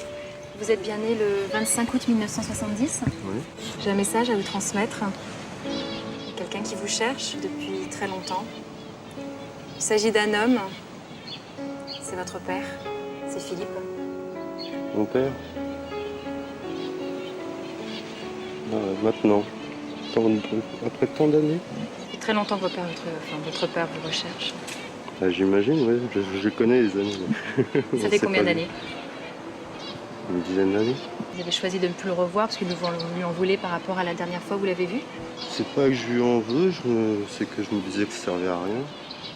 Vous faites déjà un premier pas et puis que ça donne rien. Vous n'allez pas passer votre vie à faire des premiers pas, quoi. Voilà. Qu'est-ce qui s'est passé? On commençait à discuter à table et il y avait sa femme et ça s'est mal passé en fait avec sa femme. Puis il s'est pas vraiment interposé, je lui ai laissé un téléphone où il savait me rappeler, j'étais là pour une semaine et il m'a pas rappelé pour qu'on se revoie ailleurs ou quoi. Voilà. Vous savez que votre père, depuis toutes ces années, s'en est vraiment voulu de ne pas vous avoir rappelé? Ça fait plaisir. Ça prouve qu'il pense à moi, c'est bien. Nous avons donné rendez-vous à Philippe dans cette maison.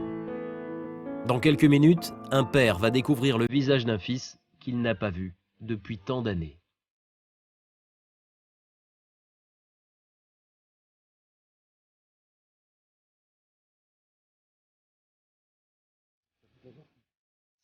Je le crois pas. Je t'ai retrouvé quand même.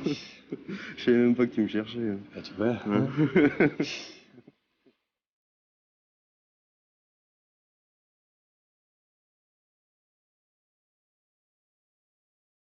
Philippe est un père heureux.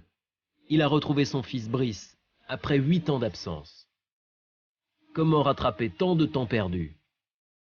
La suite de l'histoire n'appartient plus qu'à eux.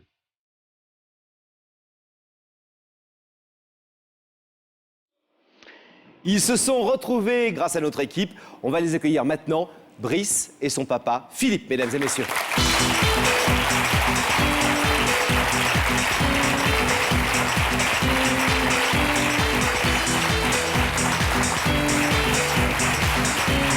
Bonsoir. Bonsoir. Bonsoir. Bonsoir à vous deux, asseyez-vous. Alors, vous avez pu vous remettre de vos émotions? Ah oui, parce que là, hier, c'était très très dur. 8 ans sans voir son papa. Aujourd'hui, vous regrettez ces 8 ans. Où vous vous dites que voilà, ça fait partie de votre vie, c'était votre choix à l'époque. En même temps, si on y pense, il y a du regret automatiquement, mais en même temps, comme vous dites, c'était aussi après la vie qui continue, et puis le chemin, quoi, qui a fait que Vous pensiez que la porte était refermée pour toujours? Ouais, plus ou moins quand même, ouais. Philippe, vous, 8 ans de gâchés quelque part. 8 ans de gâchés quelque part, et en plus, bon, je l'ai cherché quand même d'autres façons avant d'arriver à vous, hein, puisque j'ai fait toutes les recherches par les renseignements généraux, enfin tous les organismes, et ça n'arrivait pas. Et il n'y avait plus de nouvelles. Alors, il y avait l'inquiétude qui s'est mise en plus, parce que bon, le doute, c'est qu'il soit arrivé quelque chose, et que je ne sois pas prévenu, c'est surtout ça qui était... Et donc, c'était mon seul espoir, il ne me restait plus que vous. On a le sentiment quand même qu'au départ, une brouille, c'est une bêtise. Hein. C'est un truc qui part de rien et que la sanction est très lourde au final. C'est une petite engueulade, j'ai des doutes, rien du tout. Hein, mais... Surtout que c'est même pas vraiment une vraie engueulade. C'est pas une engueulade, en plus. C'est ça le pire. Hein. C'est pour ça qu'il n'y a pas de ce truc de se sentir fâché ou un truc comme ça. On vit avec ça sans se sentir fâché forcément. Quoi. Sans haine du père. Moi, de mon côté, il n'y avait pas de haine de lui ou de choses comme ça. On vous a vu arriver tout à l'heure, là, tous les deux. Vous le protégiez avec vos bras, etc. J'allais dire, cette affection, ces gestes affectueux que certains pères ont et que vous avez l'air d'avoir. C'est aussi peut-être aussi, comme j'en ai peut-être plus maintenant, parce que aussi j'ai loupé quelque chose. C'est surtout ça. Le manque a créé l'envie de savoir ce qu'il devenait, ce qu'il faisait, dans quelles conditions sa vie elle se met. Et vous, alors, ce père, vous le trouvez comment, 8 ans après? Je trouve qu'il est très bien, qu'il s'est super bien conservé. Merci. Mais pour revenir à une chose, c'est que quand vous dites que si on peut avoir une complicité tout de suite comme ça avec son père du jour au lendemain après tant d'années, moi je pense que oui, parce qu'on pense sur plein de choses pareilles, ça je le sais. Donc par rapport à ça, déjà on a une complicité d'entrée. D'homme quoi, d'homme. Avant d'avoir une complicité de père et de fils. Oui, donc automatiquement, ça rapproche déjà tout de suite. Il y a une petite cerise sur le gâteau, Philippe, que vous n'avez pas encore annoncé à Brice. Vous avez vous ne l'avez pas encore annoncé? Non, je ne lui ai pas annoncé ça. C'est vraiment la cerise sur le gâteau, parce que on doute bien que c'est pas ça l'important, et on le voit bien dans l'air que vous avez tous les deux. Mais néanmoins... Alors Brice, voilà, quand ta grand-mère est décédée, il y a une assurance vie qui a été prise à ton nom. Et donc de lundi, on va aller à la banque. Et tu vas avoir à peu près environ 40 000 € qui vont te revenir. C'est jamais désagréable. Ah oui, bah non, de toute façon, c'est sûr, je ne crache pas dessus. Hein, mais... Voilà, et comme vous disiez, c'est vrai que c'est pas le plus important, mais non.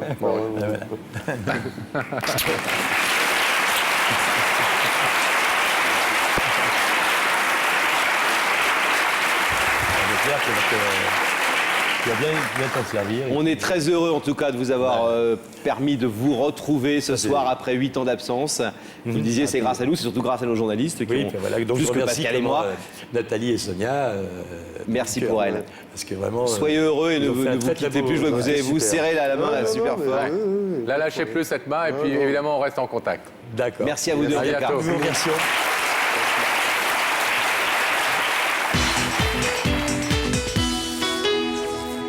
Il y a plusieurs semaines, Sophie nous a contactés pour que nous l'aidions à retrouver sa maman, Simina, une maman dont elle est sans aucune nouvelle depuis plus de 4 ans. Et il faut dire que nous avons très vite pris conscience que cette nouvelle enquête, allait être lourde et plutôt délicate. Oui, toutes les recherches sont difficiles dans l'enquête de vérité, mais dans ce cas précis encore plus, parce que Sophie nous a dit qu'il y avait de très grandes chances que sa maman soit une SDF, une sans domicile fixe. Alors un chiffre important à retenir, selon une dernière enquête de l'INSEE, il y aurait 100 000 SDF en France, dont plus de 15 000 à Paris et région parisienne. C'est dire l'ampleur de la tâche. Une tâche, Laurent, à laquelle s'est attelée Sonia, notre journaliste à la recherche donc de la maman de Sophie, Simina, une maman dont le parcours de vie aura été particulièrement chaotique. Regardez.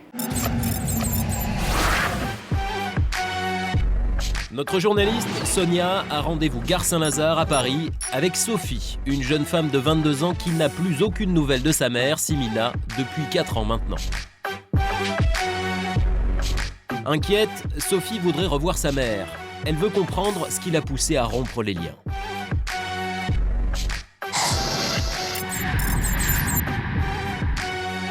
Mes parents se sont mariés quand elle était enceinte de moi, ma mère. Ensuite, donc, mes parents ont divorcé parce que ça se passait plus très bien entre eux. Donc on a été en famille d'accueil en Normandie. Mon père venait une fois par mois. Ma mère venait au début. Après, elle n'est plus venue nous voir. Elle nous donnait des coups de fil au début et puis après, plus rien. Sophie a été élevée en famille d'accueil avec ses frères et sœurs. Elle y est restée jusqu'à sa majorité.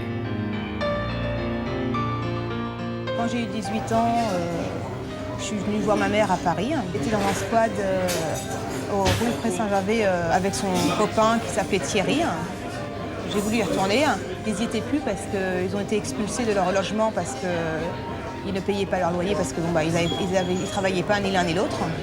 Maintenant, elle vit dans la rue. Elle a que 40 ans, c'est une jeune femme.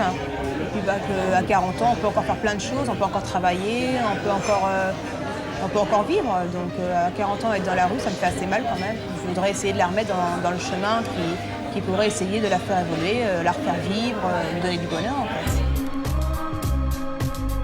Notre point de départ, l'expulsion de Simina d'un logement dans le 19e arrondissement. Sonia se rend donc à la mairie pour récupérer des informations auprès des administrations. D'après l'état civil, Simina est toujours vivante et sur les listes électorales, une adresse. Mais il s'agit de l'adresse du père de Sophie. Retour au point de départ. Sonia décide de le contacter par téléphone.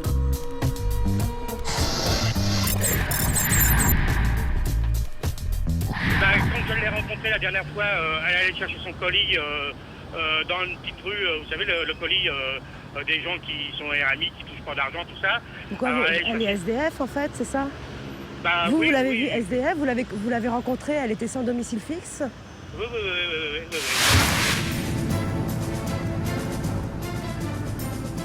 Notre équipe se met à la recherche de Simina. On compte aujourd'hui en France plus de 100 000 sans-abri et près de 15 000 uniquement sur Paris. Pour la plupart, ce sont des hommes, mais il y a de plus en plus de femmes. Si certains préfèrent se déplacer constamment, d'autres se rassemblent dans des campements fixes. Notre journaliste commence donc son enquête au cœur de ces abris de fortune.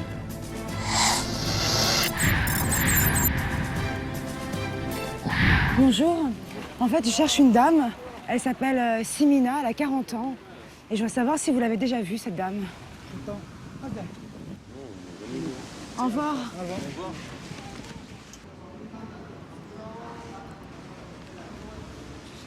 Simina, une dame toute seule. Peut-être qu'elle est avec un homme qui s'appelle Thierry. Ouais, franchement, ça me dit rien du tout. À Colonel-les-Fabiens, vous voyez la place. Ils distribuent des repas, peut-être qu'eux pourront vous renseigner. La plupart des sans-abri nous dirigent vers l'armée du salut. Sonia continue donc son investigation auprès des bénévoles.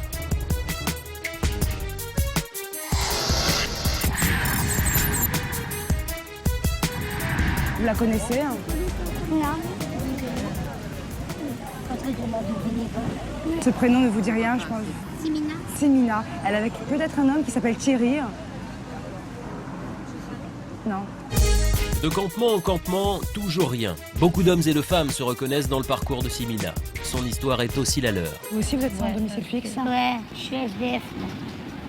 Mais par contre, la dame, ça me dit rien. Ça vous dit rien? Non. C'est ses enfants qui la cherchent. C'est ses enfants qui la cherchent? Ouais, mesquine. Vous avez des enfants? Ouais. Et vous les voyez des fois? Non, je ne vais pas les voir. Comme dans cet état-là, je vais les voir, mais non. Et un jour, si ça va mieux pour vous, vous irez les chercher? Je ne vais pas les voir. Ils vont me voir méchant comme ça.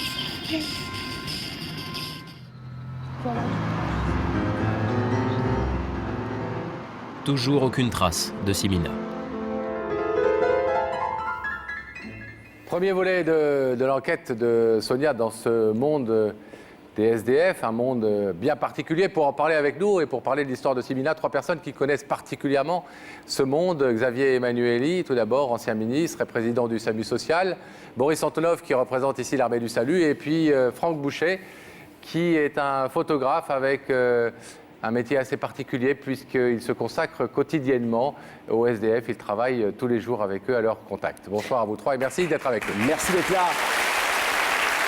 Xavier Emmanuelli, est-ce que vous, depuis 3 ans que vous êtes au contact des sans-abri, vous avez remarqué des spécificités chez les femmes sans-abri?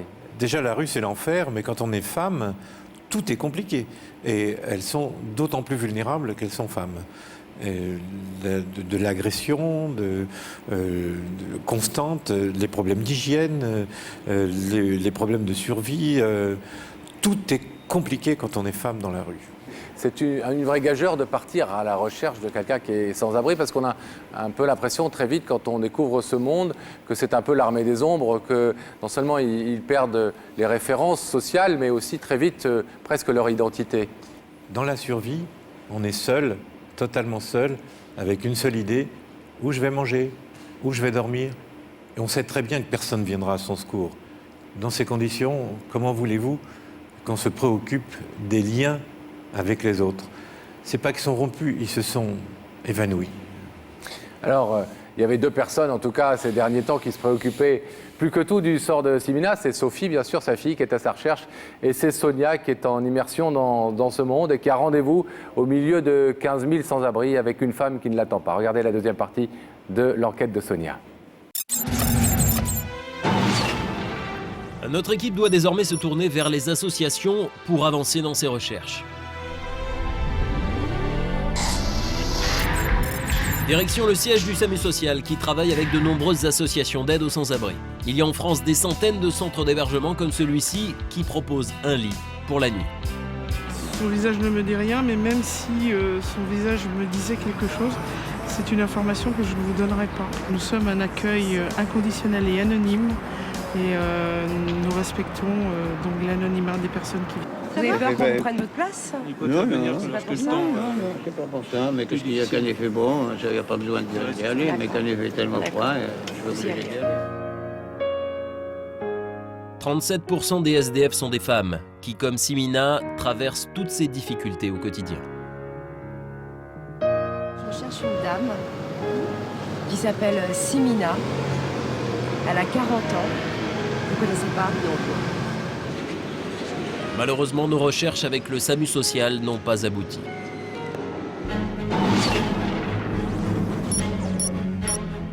Sonia a également pris contact avec la BAPSA, un service de police spécialisé dans le secours des SDF. C'est la seule unité en France et même en Europe.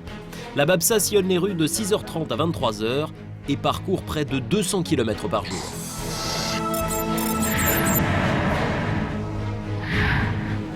Avec l'aide des policiers, Sonia va à la rencontre des SDF dans l'espoir de trouver quelqu'un qui aurait vu Simina. Cette dame, ça, elle ne vous dit rien? La dernière fois, il y a une personne aussi qui nous a demandé à nous, mais pas pour la même personne, pour son père, son grand-père, et tout, à chaque fois, c'est le truc, quoi. Ah, d'accord. Ouais, il n'y a pas que cette personne. Mais non, c'est pas hôtel, ça. On est agent de la télévision. C'est correct pour lui, chantage? Non. Attention! Attention! Eh, c'est pas problème de police là. Moi pas mouton, d'accord? Moi après écrit pour vous. Je cherche, non, je vous jure, c'est vrai, je vous jure. Les sans-abri ne souhaitent pas être exposés aux médias. Simina, ça vous dit rien? Non. Non. Pourquoi est-ce qu'il y a? C'est sa fille qui la cherche. Si je la vois, je lui dis de vous contacter. C'est quoi c'est... Ouais, carrément. La BAPSA. Cette femme repartira avec quelques vêtements distribués par la BAPSA. La recherche de Simina continue. Comme dans la plupart des associations, la BAPSA procède à un recensement des personnes auxquelles elle est venue en aide. Mais notre recherche ne progresse toujours pas. Pour notre journaliste, les jours passent d'anonyme en anonyme, histoire après histoire, mais dans la rue les regards se croisent, mais ne s'arrêtent pas. Simina reste introuvable.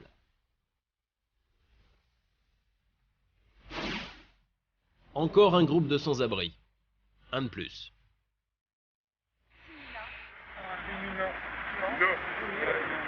Avec Thierry. Ah, Yamina. Ah, Yamina. Yasmina.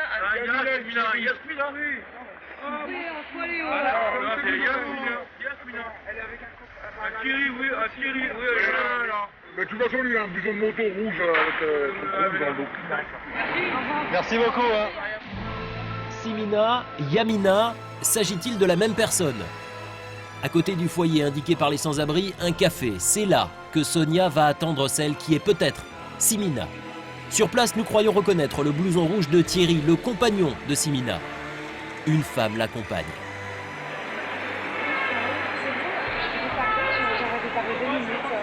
vous dérange pas.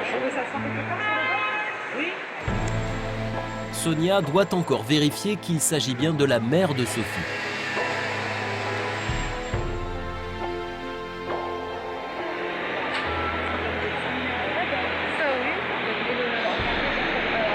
Le 8 janvier.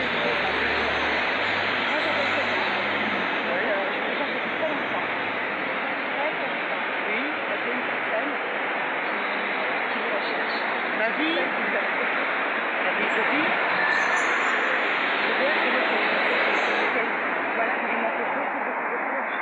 Elle veut juste vous voir.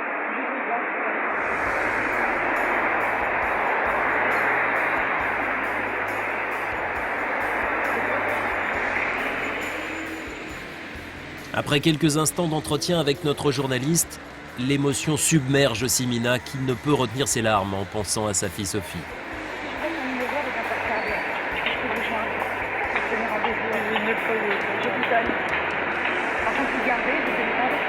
Ah non. Non. On le voit, Simina, elle est extrêmement émue, ça se comprend quand on lui annonce que c'est sa fille qui la recherche. Est-ce que les SDF, Franck Boucher, parlent facilement de leur famille, de leur vie d'avant, de leurs enfants quand ils en ont, de leurs parents, de leurs frères et sœurs? Non. Moi, en fait, il se trouve que dans la manière dont je travaille, je connais la plupart des histoires des gens que j'ai photographiés longuement sur les 3 années, dans les différents processus qu'on a mis en place. Mais j'ai connu les histoires au bout de plusieurs mois, plusieurs semaines.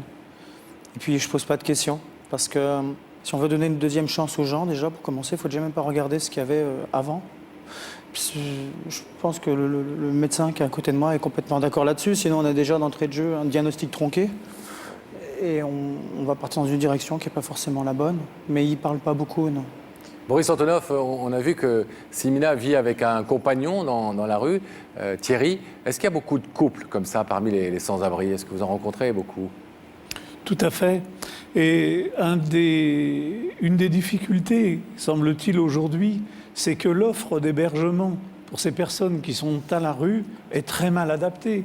Le dispositif d'hébergement propose encore beaucoup trop de places qui sont des places ou pour des hébergements femmes ou pour des hébergements hommes, mais très peu d'hébergements où ces couples ne sont pas obligés de vivre à nouveau une rupture le temps d'un soir, le temps de quelques jours. Et on ne parle pas des couples qui ont des enfants, ce qui est encore plus grave. Il y a beaucoup de couples qui vivent avec des enfants dans la rue. Hein. Et là, c'est vraiment un drame immesurable aujourd'hui, parce qu'ils sont beaucoup plus nombreux qu'on ne l'imagine. Alors, Franck a coutume de dire, on a longtemps discuté avec lui avant l'émission, qu'un an dans la rue, c'est 4 ans en réalité. C'est 4 ans de vieillissement et physique et psychologique. C'est ça, Franck? Oui. Xavier Emmanueli, vous qui êtes médecin, vous confirmez totalement ce diagnostic, entre guillemets, porté sur cette vie dans la rue? La vie dans la rue, c'est l'enfer. Donc, je tiens à le dire, personne ne choisit être dans la rue. Alors, qu'est-ce qui arrive? Petit à petit, il y a des gradations, comme tous les problèmes. Problème d'hygiène, c'est-à-dire qu'on attrape des poux, la gale, ça c'est clair. Des problèmes alimentaires, surtout l'été. Vous voyez des problèmes d'intoxication alimentaire, pas bien graves, mais répétés. Vous avez des problèmes respiratoires, une fragilité. Il y a l'alcool aussi, parce que l'alcool, c'est un tranquillisant. L'alcool, c'est un anxiolytique, c'est un antalgique, ça permet de supporter. Et après, les dégâts de l'alcool sont irréversibles. Et donc, le corps est fatigué, ça c'est sûr. Alors, on comprend mieux, en vous écoutant tous les trois, ce qui a pu se passer en 4 ans de disparition dans la vie de Simina, dans la vie dans la rue, ce qu'elle a pu endurer et subir. Simina retrouvée par Sonia, qui accepte évidemment de rencontrer sa fille Sophie après 4 ans. Ces retrouvailles, elles ont eu lieu il y a quelques jours. Regardez. À suivre dans quelques instants les retrouvailles tant attendues de Sophie et de sa maman Simina. Moment intense d'émotion, les deux femmes nous rejoindront sur le plateau dans quelques instants. Cela fait 5 ans que Philomène n'a pas vu sa fille Carla, depuis que son ex-compagnon a enlevé la petite fille qui était alors âgée de 4 ans. Notre équipe a enquêté pour venir en aide à cette maman et essayer de la remettre en contact avec sa fille. Retrouver un frère inconnu pour partager l'héritage de leur mère, c'est l'appel que lancera Claudine en fin d'émission.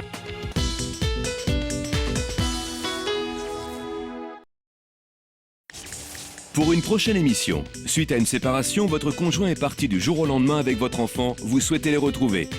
Votre conjoint est parti et n'a plus jamais donné de nouvelles. Aujourd'hui, vous recherchez cette personne.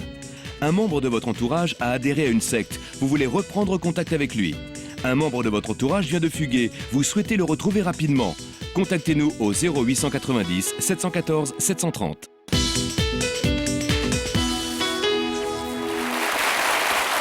Retour sur le plateau d'Enquête de vérité. Merci de votre fidélité. Nous voici arrêtons parce qu'elle a un moment important de notre enquête. Oui, puisque vous avez vu, Sonia a eu beaucoup de difficultés à essayer de retrouver la trace de Simina dans la rue. Et malgré tout, elle n'a pas baissé les bras. Au bout de 22 jours et de presque autant de nuits, Simina retrouvée par Sonia, qui accepte évidemment de rencontrer sa fille Sophie après 4 ans. Bonsoir. Asseyez-vous. Bonsoir, madame. Bonsoir, Simina. Bonsoir, Sophie. Asseyez-vous, je vous en prie. Merci. Merci à vous deux. Merci à vous, Sophie, de nous avoir fait confiance. Merci à vous deux de venir ce soir. On sait que ce n'est pas un déplacement anodin. Ce n'est pas quelque chose comme ça facile à faire. Merci de témoigner, en tout cas, madame. Alors, depuis quelques jours, vous lâchez plus la main, là, hein? Non. Depuis quelques jours, vous avez retrouvé votre fille. Ce qui nous a le plus étonné, nous, c'est la ressemblance incroyable qui existe entre vous deux. Bah, ouais. On dirait que vous êtes sœurs, pratiquement. Bah ouais, c'est normal. C'est normal, maman et fille, hein? Bien sûr.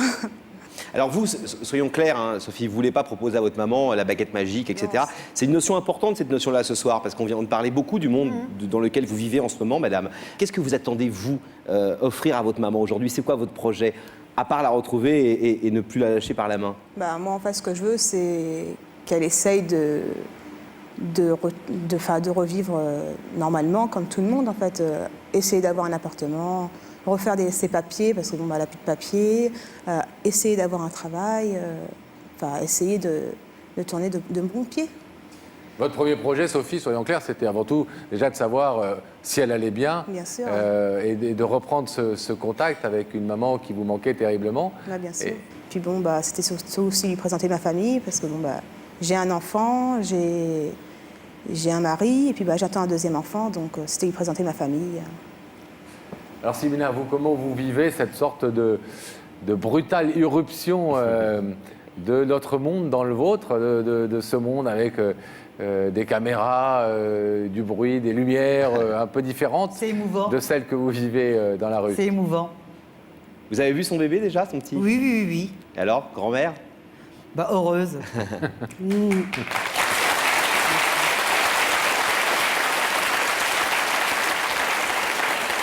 Franck, qu'est-ce que... Parce que là, maintenant, il y a une nouvelle vie, entre elles deux, hein, une nouvelle vie à deux à créer. Quoi qu'il arrive à Simina, et on lui souhaite le meilleur du monde et on espère que tout allait bien pour elle et que Sophie va beaucoup l'aider dans cette démarche. Qu'est-ce que vous auriez envie de leur dire, vous qui connaissez bien ce monde des SDF? J'ai envie de dire à Simina que ce qui s'est passé grâce à Sophie qui l'a cherché, grâce à votre émission qui l'a trouvé, que maintenant vous n'allez pas vivre votre vie de SDF mais votre vie de grand-mère et de mère, que vous êtes maintenant ambassadrice de tous ces SDF qui sont dans la ville de Paris et qui ne peuvent pas imaginer que leur vie sur ce banc, ce soir, aujourd'hui, au moment où on parle, bah, il n'y a plus d'aboutissement, il n'y a plus rien au bout et qu'on attend quelque chose sans vraiment attendre parce qu'on a l'impression que la vie ne va plus rien vous donner de magique, de sympa, de surprenant. Alors ça ne veut pas dire que ce qui arrive ce soir à Simina, ça va arriver à tout le monde. Mais ça veut dire que tous les gens qui sont dans la situation de Simina, devant ce qui arrive à Simina, ont droit d'espérer. Et Simina, maintenant, elle va représenter tout ça. Elle va représenter cet espoir pour tout le monde. Je trouve ça génial. Vous avez l'impression que vous rêvez, Simina, depuis quelques jours? Que ça me trouve... là, je suis vraiment étonnée de... Vous ne réalisez pas totalement encore ce qui vous arrive? Non, pas du tout. Alors justement, qu'est-ce qui peut leur arriver concrètement, là, les deux spécialistes? À quoi elles doivent faire attention, ces deux femmes là, qui sont l'une face à l'autre et main dans la main ce soir? Vous voulez que je vous dise? Ça ne sera pas facile. Ça ne sera pas facile parce que un pan entier d'une vie difficile dans la rue ne peut pas être effacé comme ça, ne serait-ce qu'avec une rencontre miraculeuse.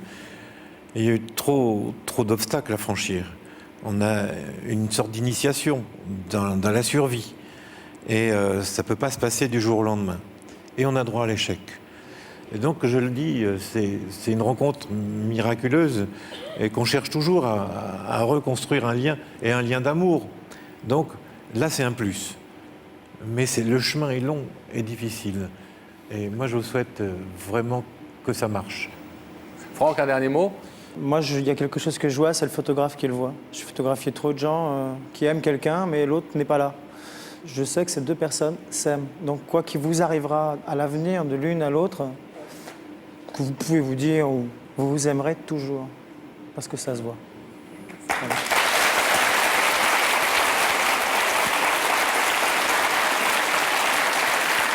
Merci, un grand merci en tout cas. Merci madame, merci Simina, merci messieurs, merci Xavier Benelli d'avoir été notre invité. Boris Antonov, merci. Continuez votre boulot, il est juste formidable, on n'arrête pas de vous le dire, mais voilà. Si ce soir ça a permis aussi de montrer le travail de ces gens-là, parce que c'est eux qui se battent, nous on fait une émission de télé, c'est eux qui se battent sur la route tous les soirs, dans les rues, leurs équipes, etc. Donc voilà, c'est aussi une façon de saluer leur travail. Si vous pouvez juste m'autoriser un mot, simplement pour dire que ce travail que nous essayons de faire modestement, humblement, nous ne pouvons le faire que grâce à la générosité du public. D'accord. Parce que nous n'avons. Mais regardez, au moment même où vous parlez, Xavier Benelli, il sourit, il va faire la même chose pour le SAMU dans que 2 secondes. Au moment où vous parlez, il y a un numéro qui est en train de s'afficher. Ça tombe bien, c'est le vôtre. Merci. Donc voilà, si vous voulez leur filer un coup de main, soit en étant bénévole, soit en leur donnant de l'argent, parce que ça aide énormément. N'hésitez pas à le faire. Franck Boucher, merci, on a vu votre travail. Et puis continuez. Un livre bientôt à sortir aussi en France. Au printemps. Qui permettra d'admirer ce travail et peut-être de changer ce qu'on a aussi voulu un petit peu faire ce soir au travers de l'histoire de Sophie et Simina, le regard qu'on porte sur les personnes qui vivent dans la rue, qui sont sans domicile fixe. Et puis évidemment, on vous donnera des nouvelles de Simina et Sophie puisque nous allons rester en contact étroit avec elles.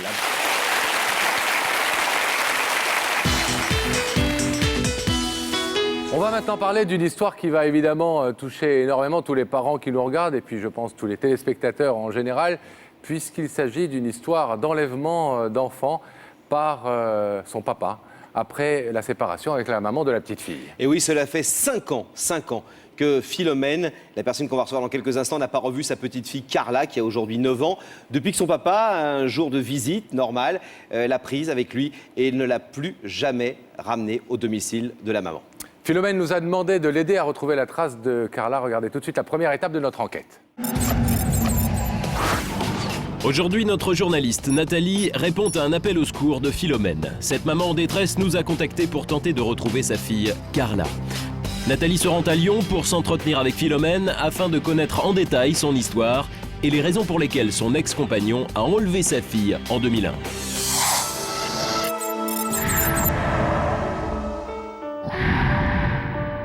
Philomène, racontez-nous un petit peu la situation que vous vivez actuellement, en commençant par la rencontre avec le papa de Carla.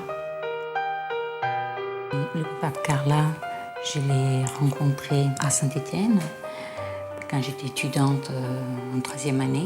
On est restés amis pendant 2 ans. Et après, il y a une histoire d'amour qui a concrétisé par la naissance de Carla. Et le couple, ça n'a pas tenu longtemps. Et à un moment donné, je devais partir au Cap-Vert pour faire mon stage. Je pars au Cap-Vert avec Carla. Finalement, c'est toute la famille qui va s'installer au Cap-Vert. Lui, de son côté, et Philomène avec sa fille. Le père a un droit de visite accordé par la justice capverdienne, mais il va en profiter pour enlever l'enfant. Quel jour a été enlevée Carla par son papa? Carla a été enlevée par son père le 31 août 2001. C'était un jeudi et normalement il ne devait pas prendre Carla. Selon la décision du juge des affaires familiales du Cap-Vert, il ne devait pas prendre Carla ce jeudi-là. Et alors j'ai dit d'accord, moi je travaillais, j'ai dit d'accord, tu viens chercher Carla. Et le lendemain, mes cousines ont préparé Carla et comme elle était habillée, elle est partie, je ne l'ai plus revue. Le père a regagné la France avec sa fille. C'est un choc pour Philomène, qui part immédiatement à la recherche de Carla. Je suis allée chez les grands-parents. J'ai vu l'ombre dans la chambre où ils mettaient Carla. Je les connais suffisamment bien pour savoir que Carla était là. Plus d'une minute à perdre pour Philomène. Elle saisit le juge des affaires familiales et porte plainte pour enlèvement d'enfants par ascendant. J'ai fait beaucoup de recherches. J'ai organisé une soirée avec toute ma famille à Boston.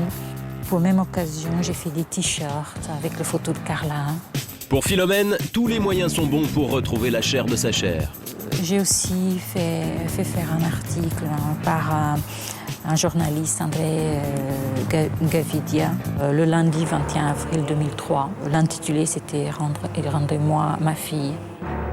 Philomène alerte toutes les associations susceptibles de l'aider, avec à l'appui une décision de justice en sa faveur et un mandat d'arrêt contre le père prononcé par le parquet de Lyon. Depuis le départ de Carla, comment vivez-vous chaque anniversaire de votre fille?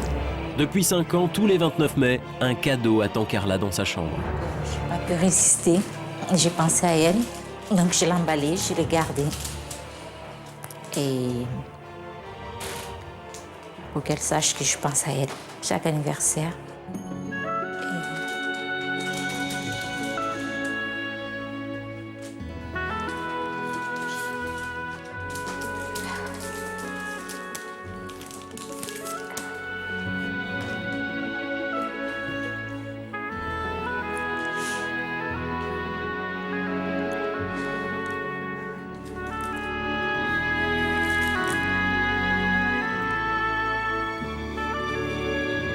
Il aura son gâteau. C'est l'histoire d'une maman en détresse qui lance un appel à l'aide face à l'absence de sa fille. Plus les jours passent et plus Philomène est rongée par le manque. Elle se sent impuissante malgré la condamnation de son ancien compagnon. Carla ne lui est toujours pas revenue. Le 25 octobre 2006, le tribunal de grande instance de Lyon rend son verdict. Le père de Carla, encore une fois, il ne s'est pas présenté, ni il ne s'est pas fait présenter par un avocat. Donc aujourd'hui, on a quelque chose, une petite condamnation que je considère petite. Par rapport à ce qui moi, ça fait 5 ans. C'est 5 ans que je suis condamnée, qui lui, il a décidé de me condamner. C'est déjà ça.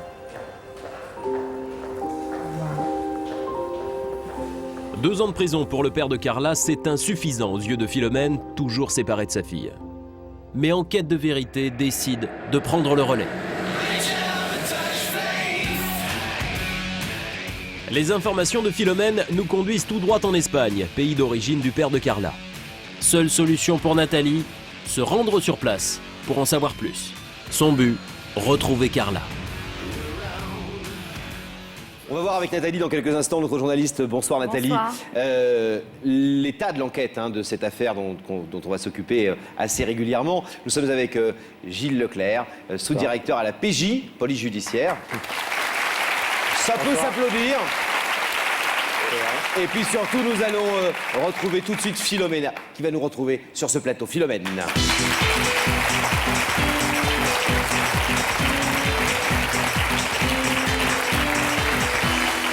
Bonsoir Philomène. Asseyez-vous, je vous en prie. Bonsoir Philomène. Vous avez vu ce reportage, vous l'avez fait avec nous, une décision de justice qui dit en clair 2 ans de prison pour ce papa qui n'a pas rendu sa petite fille depuis 5 ans. Vous ne savez absolument pas où il est. On a une piste en Espagne à Alicante, mais pour l'instant, 5 ans sans aucune nouvelle, ni un coup de fil, ni une lettre, ni une photo.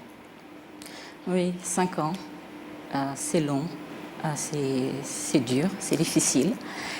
Mais là, la présence de Nathalie, c'était un peu l'espoir pour moi de voir, c'est un peu le rêve en fait, de revoir ma fille. Une simple question Philomène, comment vous expliquez que vos relations étaient tellement mauvaises avec cet homme, tellement mauvaises, qu'il vous fasse cette sanction terrible de vous priver de votre fille pendant 5 ans? Il pourrait au moins vous donner des nouvelles, il pourrait vous envoyer une lettre, faire envoyer une lettre par quelqu'un d'un autre endroit, enfin peu importe s'il n'a pas envie qu'on le retrouve, mais au moins un contact. C'est-à-dire j'ai vécu des moments très difficiles avec lui, certes, mais au Cap-Vert, ça allait. Et il venait chercher Carla quand il voulait, donc il était toujours à la maison. Donc je ne comprenais pas pourquoi il a fait ça, en fait. Mais bon, en même temps, lui, à côté, il faisait autre chose. Et c'est-à-dire, ça c'est avec du recul, et préparer en fait l'enlèvement. Et ça faisait longtemps que ça trottait dans sa tête. Mais alors, c'est quoi la motivation de cet homme de vous enlever une petite fille pendant 5 ans? Quand on arrache une petite fille de 4 ans à sa maman, c'est qu'on a une motivation. Soit on veut faire du mal à la mère. Pour me faire vous du mal. pensez que c'est plus pour se venger de vous? Vous blessez vous que par réel désir de vivre avec sa fille au quotidien? Oui, parce qu'il ne s'est jamais occupé, il est musicien, il n'avait pas le temps, il ne s'occupait pas. Il passait ses soirées avec des groupes et il rentrait tard, donc il ne s'occupait pas de Carla.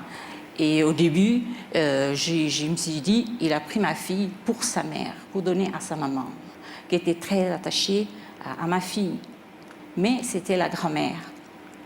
Moi, au départ, c'est ça. Il a pris ma fille pour sa mère. Et alors, vous êtes renseigné très vite, j'imagine. Vous allez voir cette femme, non? Oui. Et qu'est-ce qu'elle vous a dit? Et ils m'ont dit, non, qu'ils n'ont pas vu ni Carla, ni son père. Aujourd'hui, rappelons donc qu'il est sous le coup d'un mandat d'arrêt international. Alors Gilles Leclerc, vous n'avez pas, évidemment, ce ne sont pas vos services qui traitent l'affaire de Carla et de Philomène, c'est la gendarmerie qui s'en occupe. Vous n'êtes pas en cause dans ce dossier, mais ce qui souvent un peu peut choquer ou en tout cas interroger, c'est que alors qu'il y a des décisions de justice récurrentes, il y a un mandat d'arrêt international, eh bien, malgré tout, ça fait des années que court dans la nature avec sa petite fille et que on arrive à avoir aucune information. Comment est-ce que ça s'explique, ça? Je ne vais pas juger le travail qui a été fait à la fois d'ailleurs par un commissariat et une gendarmerie, c'est vrai. Bon, en général, dans ce type d'affaires, c'est souvent les services locaux qui traitent, mais ils sont en relation quand même avec les services de police judiciaire, parce qu'on a des diligences à prendre très rapides. Hein. Ouais. On peut mettre des barrages en place si on est avisé tout de suite. On a des fiches de recherche immédiates. On a mis en place un programme qu'on appelle Alerte Enlèvement, qui s'applique à la fois pour les enlèvements crapuleux et les enlèvements parentaux. Ça veut dire que là, si on est avisé très rapidement, le procureur et la famille peuvent nous permettre de déclencher un plan avec l'aide des médias, les photos en boucle, etc. Donc, mais c'est vrai que Gilles Leclerc, je vous coupe juste une seconde, c'est vrai que c'est pas simple parce que le papa qui vient un matin et qui dit voilà je vais emmener ma fille aujourd'hui au zoo et qui a prévu de ne jamais la ramener, elle va pas appeler la police 3 heures plus tard en disant il faut vous mettiez des barrages, il vient enlever mon gosse. C'est le papa, il a le droit d'emmener sa fille pendant 2 jours, une journée, ou d'appeler le soir en disant je rentrerai pas demain. Bon, ça crée un problème familial, mais il n'y a pas de raison que vous mettiez des barrages. Bien sûr, c'est pour ça que l'enlèvement parental est toujours difficile à gérer dans l'urgence. Mais bon, après, on a une enquête traditionnelle qui se développe. Alors Nathalie, pour l'instant, a échoué dans cette recherche. Hein. On a plusieurs pistes en Espagne. Alors, justement, grâce aux informations que m'avait données Philomène et la collaboration de son avocate, j'ai pu obtenir quelques adresses, donc des proches du père de Carla. Je me suis rendue donc à Alicante, la première adresse que j'avais d'un proche direct de son papa. Et je suis restée plusieurs jours à patienter, à attendre, de savoir si je pouvais... malgré les années, malgré 5 ans depuis sa disparition, reconnaître cet enfant, pas du tout. Juste une question à Gilles Leclerc. Comment est-ce qu'on vit quand on est comme ça, sous le coup d'un mandat d'arrêt international?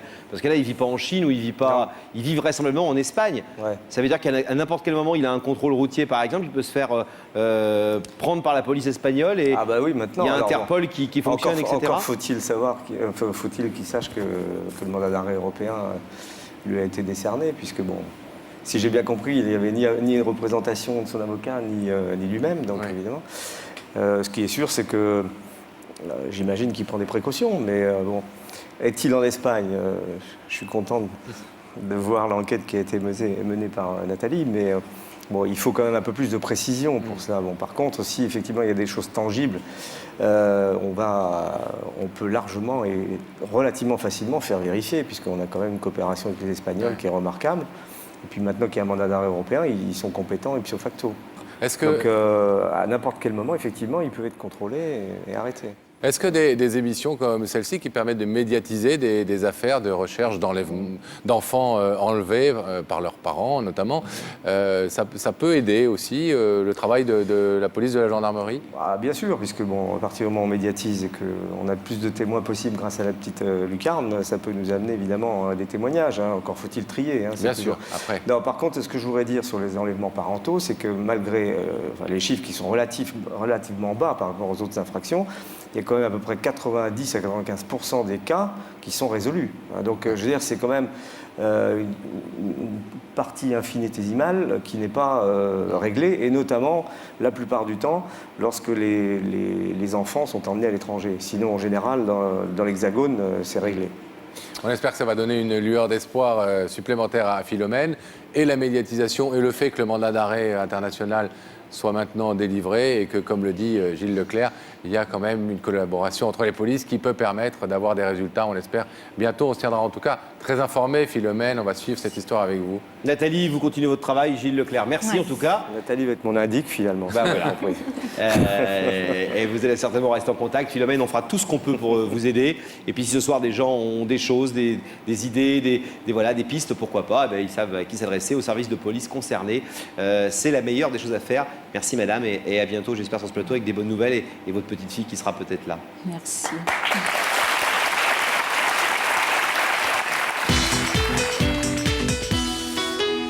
Enquête de vérité, enquête d'héritier avec ce soir Claudine et son étonnante histoire. Claudine, elle a 58 ans et elle est à la recherche de son frère Raymond qu'elle n'a jamais vu. Oui, et ce qui est incroyable, Pascal, dans cette histoire, c'est que Claudine veut non seulement retrouver son frère, qu'elle n'a donc jamais vu, mais surtout, elle veut le retrouver pour lui annoncer qu'il a gagné un héritage, enfin qu'il a en tout cas le droit à un héritage important, sa part d'héritage, et laissez-la, elle l'attend. Sa part d'héritage dans l'héritage de leur mère commune, à Claudine et Raymond. Alors, Claudine nous a demandé de l'aider à identifier Raymond parce qu'elle n'a aucune trace et aucun moyen de savoir où il est, en lançant un appel à témoins dans notre émission. Regardez. Alors, je m'appelle Claudine, je suis née le 2 mai 1948 à Bois-d'Arcy. Je suis à la recherche d'un frère et j'espère que je le retrouverai. J'ai eu un lourd secret avoué par ma mère quand j'avais 17 ans. Je lui disais depuis toute petite qu'il me manquait un frère jusqu'au jour où elle m'a avoué son secret. En 1943, mon père était parti à la guerre et ma mère a fait une erreur de jeunesse avec un monsieur et est né un frère, Raymond.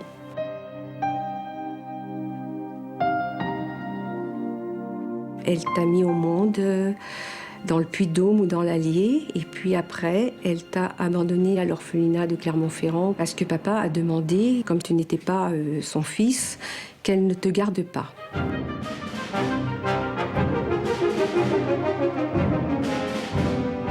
Après la guerre, elle a voulu te retrouver. Donc elle est retournée sur les lieux, à l'orphelinat où elle t'avait laissé. Malheureusement, suite à des bombardements, l'orphelinat avait été détruit en partie et les enfants avaient été emmenés ailleurs et elle n'a pas pu retrouver ta trace. Elle est tombée gravement malade, très très gravement malade après me l'avoir avoué. Elle a fait une très grave dépression, d'ailleurs qui a toujours continué. Donc à chaque fois, je lui ai demandé si elle voulait que je te recherche, que je te retrouve, parce que c'est quelque chose qu'elle a porté très durement en elle. Et à chaque fois, elle m'a dit « mais tu ne pourras pas le retrouver puisque j'ai fait le nécessaire après la guerre pour le retrouver, je ne l'ai pas retrouvé ». J'en ai parlé à mon papa qui m'a dit que de son vivant, il ne voulait que rien ne soit fait, mais qu'après son décès, je pouvais faire ce que je voulais. Elle est partie en 1994. Je l'ai vue tellement souffrir, je l'ai vue tellement pleurer, je l'ai vue tellement dépressive, je l'ai vue tellement faire de tentatives de suicide après avoir avoué ce secret que je me dis que, malgré que j'ai respecté les volontés de mon père, peut-être elle aurait été soulagée de te retrouver, de pouvoir savoir que tu existais, de te revoir. Donc je le fais pour elle, à la mémoire d'elle. C'est vraiment enquête sentimentale, et pour elle et pour moi, pour nous deux.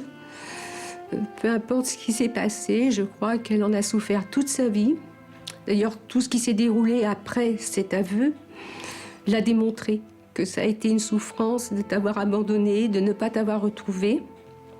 Donc je le fais pour elle, et puis pour moi, et puis pour toi surtout, parce que je pense que tu as le droit de retrouver tes vraies origines, tu as le droit de savoir ce qui s'est passé, pourquoi. Je suis très très émue parce que ça me rappelle tous les moments douloureux avec maman, quand nous parlions de toi. Et j'aurais bien voulu que de son vivant, elle ait pu avoir la chance de te retrouver, de te revoir. Je me suis toujours demandé quelle avait été ta vie, si tu avais eu de la chance, si tu avais eu le bonheur d'être adoptée, si tu avais été heureux. Je voulais te dire aussi que lors de succession de maman, et surtout à la succession de mon père, qui n'est pas ton père, j'ai avisé le notaire successoral qu'il y avait un troisième enfant. Malheureusement, il n'en a pas tenu compte. Cela dit, si on te retrouve, tout est remis en question. Nous sommes 3 enfants, mais tu as les mêmes droits que moi et mon frère.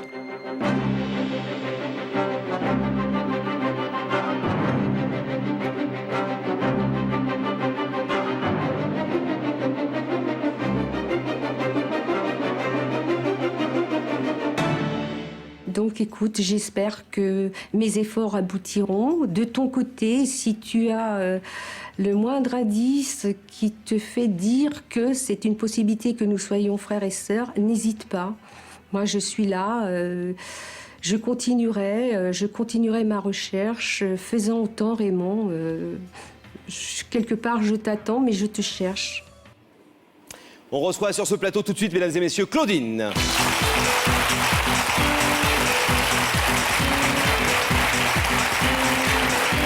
Bonsoir Claudine. Asseyez-vous. Bonsoir Claudine.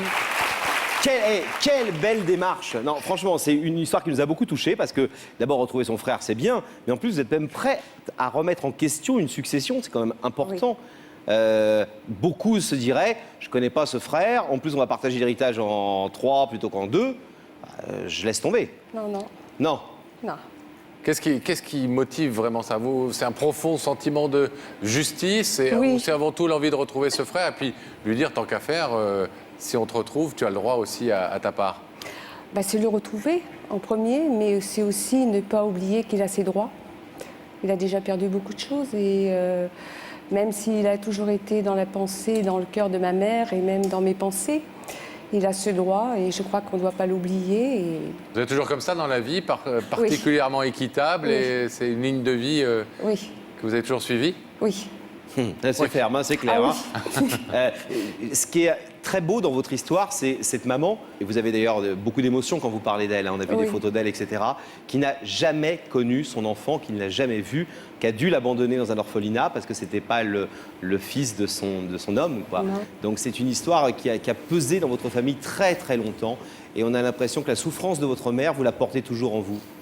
Parce que je l'ai tellement vue souffrir, oui. Ouais. Et pour vous, c'est presque une revanche pour elle que vous faites ça aussi. C'est une façon de, au-delà de la mort, vous avez fait un pacte avec elle, vous lui avez tenu une promesse en disant je retrouverai un jour ce frère, même si tu n'es plus là. Oui, je lui ai dit. Vous lui avez dit quoi? Que je ferai tout pour le retrouver et le rechercher. Est-ce que vous êtes soutenu dans cette démarche par d'autres membres de votre famille ou au contraire c'est quelque chose de vraiment, c'est une démarche très isolée? Ma fille. Par ma fille en premier, un ami aussi, un ami notaire. Alors il y a un numéro qui est en train de s'afficher, 0890 714 730, c'est le numéro de l'émission auquel vous pouvez nous appeler régulièrement bien sûr. Si vous êtes Raymond ou si vous connaissez cet homme ou si vous avez des infos, eh bien n'hésitez pas à le composer, à nous appeler et on essaiera évidemment de le retrouver et on donnera suite à cette histoire dans l'émission dès qu'on aura des nouvelles. En tout cas bravo Claudine, c'était une belle histoire et c'est une très très belle démarche qui nous a, je l'ai déjà dit, beaucoup touchés. Voilà. À bientôt Claudine, on se tient au courant bien évidemment et on suivra cette affaire.